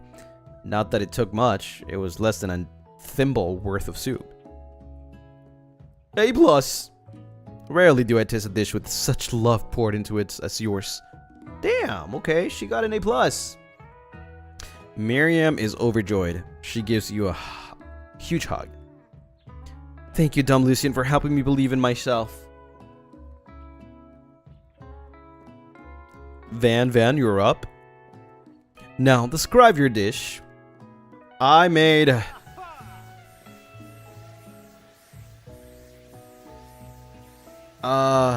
uni over smooth eggs custard and an axe-hewn urchin shell topped with caviar. Did you skewer one type of urchin with spines from a second? Different color type of urchin? Yes, Sprinkles. A bit much, didn't you think? That's exactly what I did. A bit much is kind of my brand. Doesn't it look cool? I mean, no. Sprinkles leans to sniff the uni, but he can't get his nose close on account of all the spikes. He begins to paw at it erratically, causing the custard to slush around. Please be gentle with my cuisine. Finally, Sprinkles goes all in, tongue first, but he can't get past all the needles. He reels back as his tongue is poked and prodded. Oh, my tongue! The professor appears to be having an allergic reaction to the sting. I can't eat this. It keeps poking my tongue. Disqualified. A stunning turn of events. Who would have thought that serving food in a bowl made of needles could make it difficult to eat? Dejected, Van does not go gentle into the night. Disqualified for a glamour. Don't discount simplicity. This isn't the last you've heard of me. But for forcing us to endure his swollen tongue for another moment, Sprinkles graciously laps up a bowl of milk. I know. I'm a dog and I drink milk. Get over it. Sometimes it helps calm my agitated tongue. Next student. Ashley, it's time to step up. At least she's not that bad at cooking, I think. Now describe your dish. I made orange blossom Turkish delight in a light rosewater syrup, topped with French meringue, and connected by sugar glass. That looks cute. That actually doesn't sound too bad. Indeed, it's quite delightful. However, I'd ask that you please refrain from eating it or attempting to taste it in any way. It's very fragile and meant to be a display piece. Don't eat the food. At a cooking school. Got a toast in your ears or something, dumb Lucien. I told you it's a display piece. Actually, I must say it is beautiful. However, this is a cooking competition at a cooking school. Yeah, which is why I cooked it and did an extremely good job at cooking it, too. I didn't realize that we were having an eating exam. If I wanted to be judged on eating, I'd go to the College of Eating School for the Hungry. I suppose you could smell it, if you absolutely insisted, but don't breathe too hard. You might disrupt the sugar spiral. If the food cannot be eaten, I cannot be judged. It cannot be judged. You are disqualified. Rach overtakes Ashley, and she finally cannot keep her two-face routine up. You wouldn't know high-end cuisine if it cooked you. And with that, Ashley storms off to rededicate herself to being the best, but this time without being shackled by trying to be fake nice and liked by everyone. This isn't the last you heard of me either. If this class gets much smaller, I'll be eating myself I would teach you myself. You and Colonel Sanders, the final cooks, step up together. 2 chefs? What began as a bowl of delicious mac and cheese has become something else. He examines it closely. Whoa, wait, that looks good. Holy frick. Oh, I don't have a good feeling about this. From somewhere in the room, a literal drumroll plays. Just when I thought I've seen everything in this kitchen, you give me this thing, and completely blow me away. In my 49 dog years of life, I have never tasted anything so delicious and perfectly balanced. It's so delicious, in fact, everyone passes the class. You pass, and you pass, and you get a pass. Everyone gathers around and partakes the mac and cheese bowl. They all seem to transcend this reality into another dimension. You win. Together, you and Colonel Sanders have made a new menu item. The new menu item is so impressive, even the Van and Ashley are drawn back by its magnetic fragrance. When they gaze upon your mac and cheese bowl, they admit that you are indeed an excellent chef. Sprinkles declares that you have passed. Everyone has passed. There were supposed to be more battles, but come on. How could they be better than this one? Now that the school year is complete and everyone has graduated, the students return for one last assignment to get their groove on. The cafeteria has been completely redecorated in order to serve as the site of the school's graduating dance. The participation degree compared to the massive high-tech cooking arena, the humble decor seems downright cute and cozy. Hey yo, DJ Doug is in the house. Wow, wow. You knew that Sprinkles was a master chef, but also a world-renowned Turntablist? Who says you can't teach an old dog new tricks? Van and Ashley tell everyone that they're committed themselves to righting the wrongs they did while they were the villains. What the hell is he wearing? What is he wearing? For a moment, you actually believed them. Not another haunting. No ghosts allowed to graduation. It's clearly written in the school's bylaws. I was never actually a ghost. It was all a trick to get you to finally notice me. Oh, amusing. And now that everyone is together, it's a spork monster. He has finally mellowed out. Everyone, the spork monster is no more. From here on out, I prefer that everyone refers to me by my new name, Party Monster. Student tries to finish what he had to say, but everyone is too wrapped up talking to Party Monster. Dejected students walk off. Oh, nice clothes. Maybe things didn't work out for Miriam romantically, but she found the love in her cooking, and you know, she's gonna do great. A red carpet rolls out across the floor of the ballroom. It's like a Hollywood movie premiere. Who would command such an entrance? It's Pop. He's arrived late to the dance, but apparently for a good reason. Walking the carpet, you see perched atop his dirty chef's hat a crown. Welcome back, Pop. I know you weren't able to compete in the final exam and accept your diploma, so we had it mailed directly to your father. We figured it was at least we could do for the school's dean. Oh, now I get it. And we get to wing on the school. A new wing on the school. Not to mention the honor of educating the son of the chancellor of such and dush. What the hell? I can't. The music at the dance is interrupted by the sound of sparking and electrical hissing. Oh my god, it's him again. It's Clank, who has arrived late to the dance. Now that I have graduated, I can reveal my truth. Wow, he's still doing the talking thing. I am Clank, and I am not of this earth. I am actually from a faraway planet in another dimension. What? I actually feel like I knew this the whole time. Now that I have learned the ways of your kind, I must return. Miriam, will you come with me? I don't know what to say. Besides, no, obviously. I have just begun to learn who I really am. This isn't the time for me to devote my life to figuring out who you are, Clank. Damn! You're blown away by Miriam's maturity. It's pretty clear she has managed to surpass you in that regard.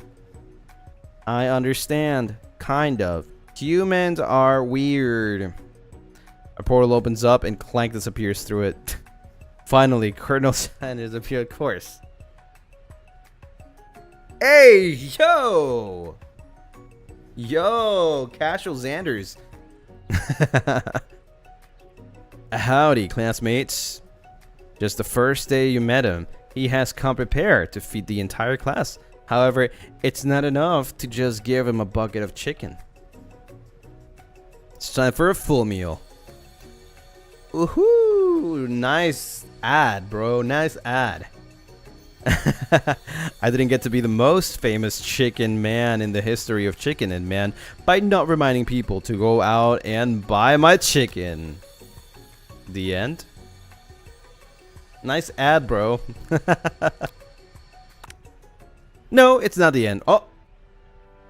As everyone feasts on the delicious chicken, Colonel Sanders finds you sitting at the edge of the dance floor. Dumb Lucien, what are you doing sitting all alone? Oh, you know, just waiting for the right person to ask me to dance. I wonder, might you tell me, what are the qualities that you would expect to find in such a lucky person? Off the top of my head, I don't know, a spicy musk and tidy goatee, and a degree from the University of Cooking School Academy Learning, just to name a few. It truly is my lucky day. Would you dance with me? Yes, I would love to. As you glide across the dance floor, hand in hand with Colonel Sanders, the future stretches out in front of you. And once my 100th franchise is up and running, I'll be ready to take a day off, and I'll be so glad to spend it together with you, dumb Lucien. How sweet. We'll work together and play together. Colonel Sanders stops dead in his tracks. Work together? Well, I think this is something I'll just need to do by myself. But who will help you run the restaurants? I don't believe I need help. Besides, based on your time at school here, do you really think running restaurants is the best path forward? Could it be? You found a love connection but failed to earn Colonel Sanders' respect as a chef? Can you live with only half of him? Will you be able to endure sharing with his other love, the life of an entrepreneur? I suppose I could enroll at pastry school. Oh, my dear dumb Lucien. I'm sure that you'll find your place eventually. And along the way, you'll have me by your side. The end. Wow.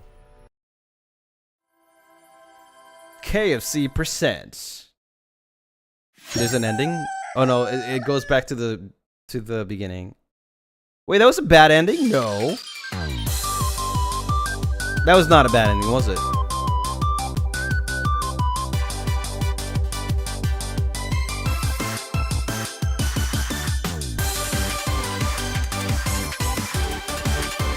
There's only one ending to the game.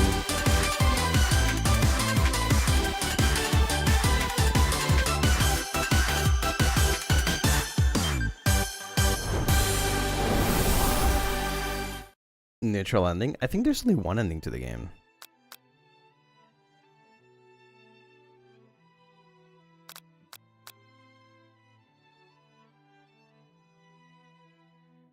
Rejection ending? I don't think we got rejected.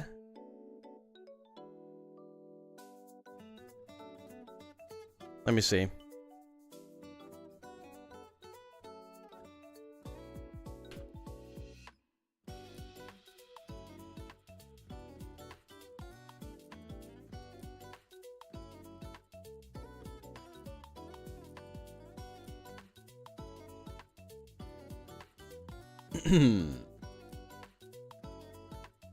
Oh, I see.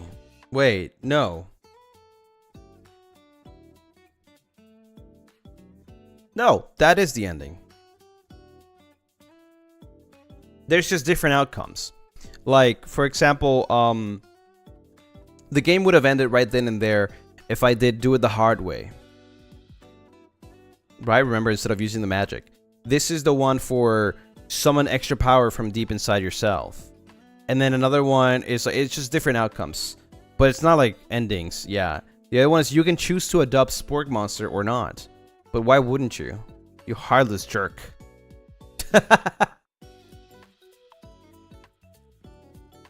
Yeah, but that was the ending, yeah. That was.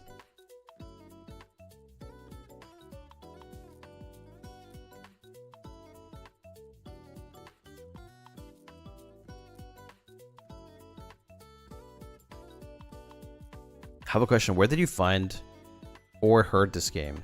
I've known about this game for a while.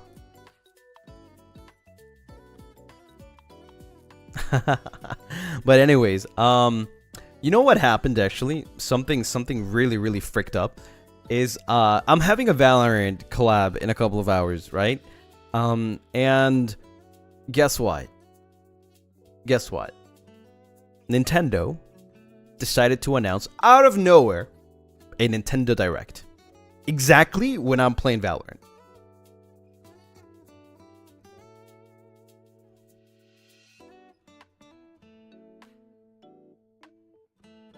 Evil. Straight up evil. But not exactly the same time. It's gonna happen 1 hour into my stream. If I was alone, I would be like, okay, chat. Okay, let's pause a little bit. Let me let's watch this. But I'm gonna be with Leo. So yeah. And no, I think it's a 30-minute direct. Let me check. So I don't think I will take a break to just watch it.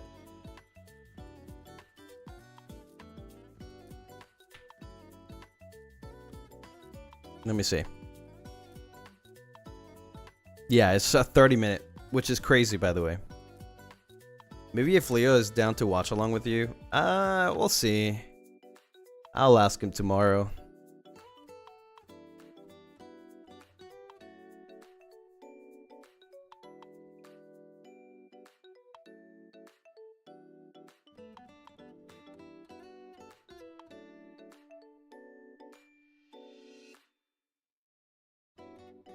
But yeah, I think I'm gonna leave the stream here. But I hope you guys had a great time. I know I was struggling with my reading a lot, but it's okay. I mean, it's not like you were watching the gameplay anyways, right?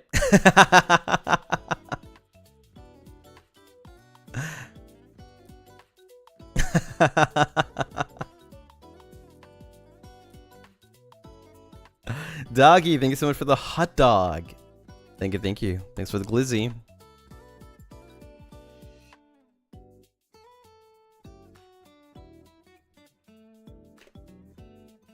Got caught.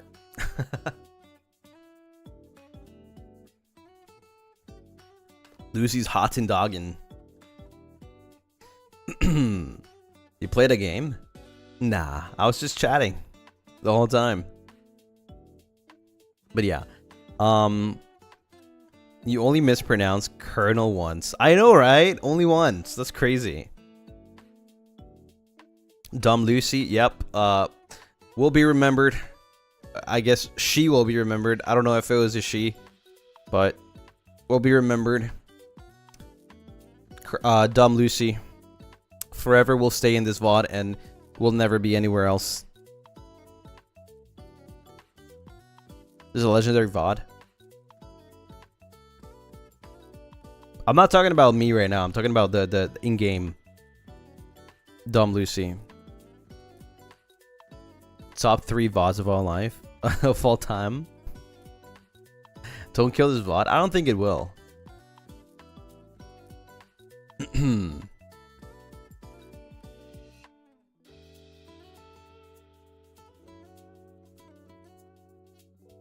I'm talking about the in-game character that was like trying to get Colonel Sanders.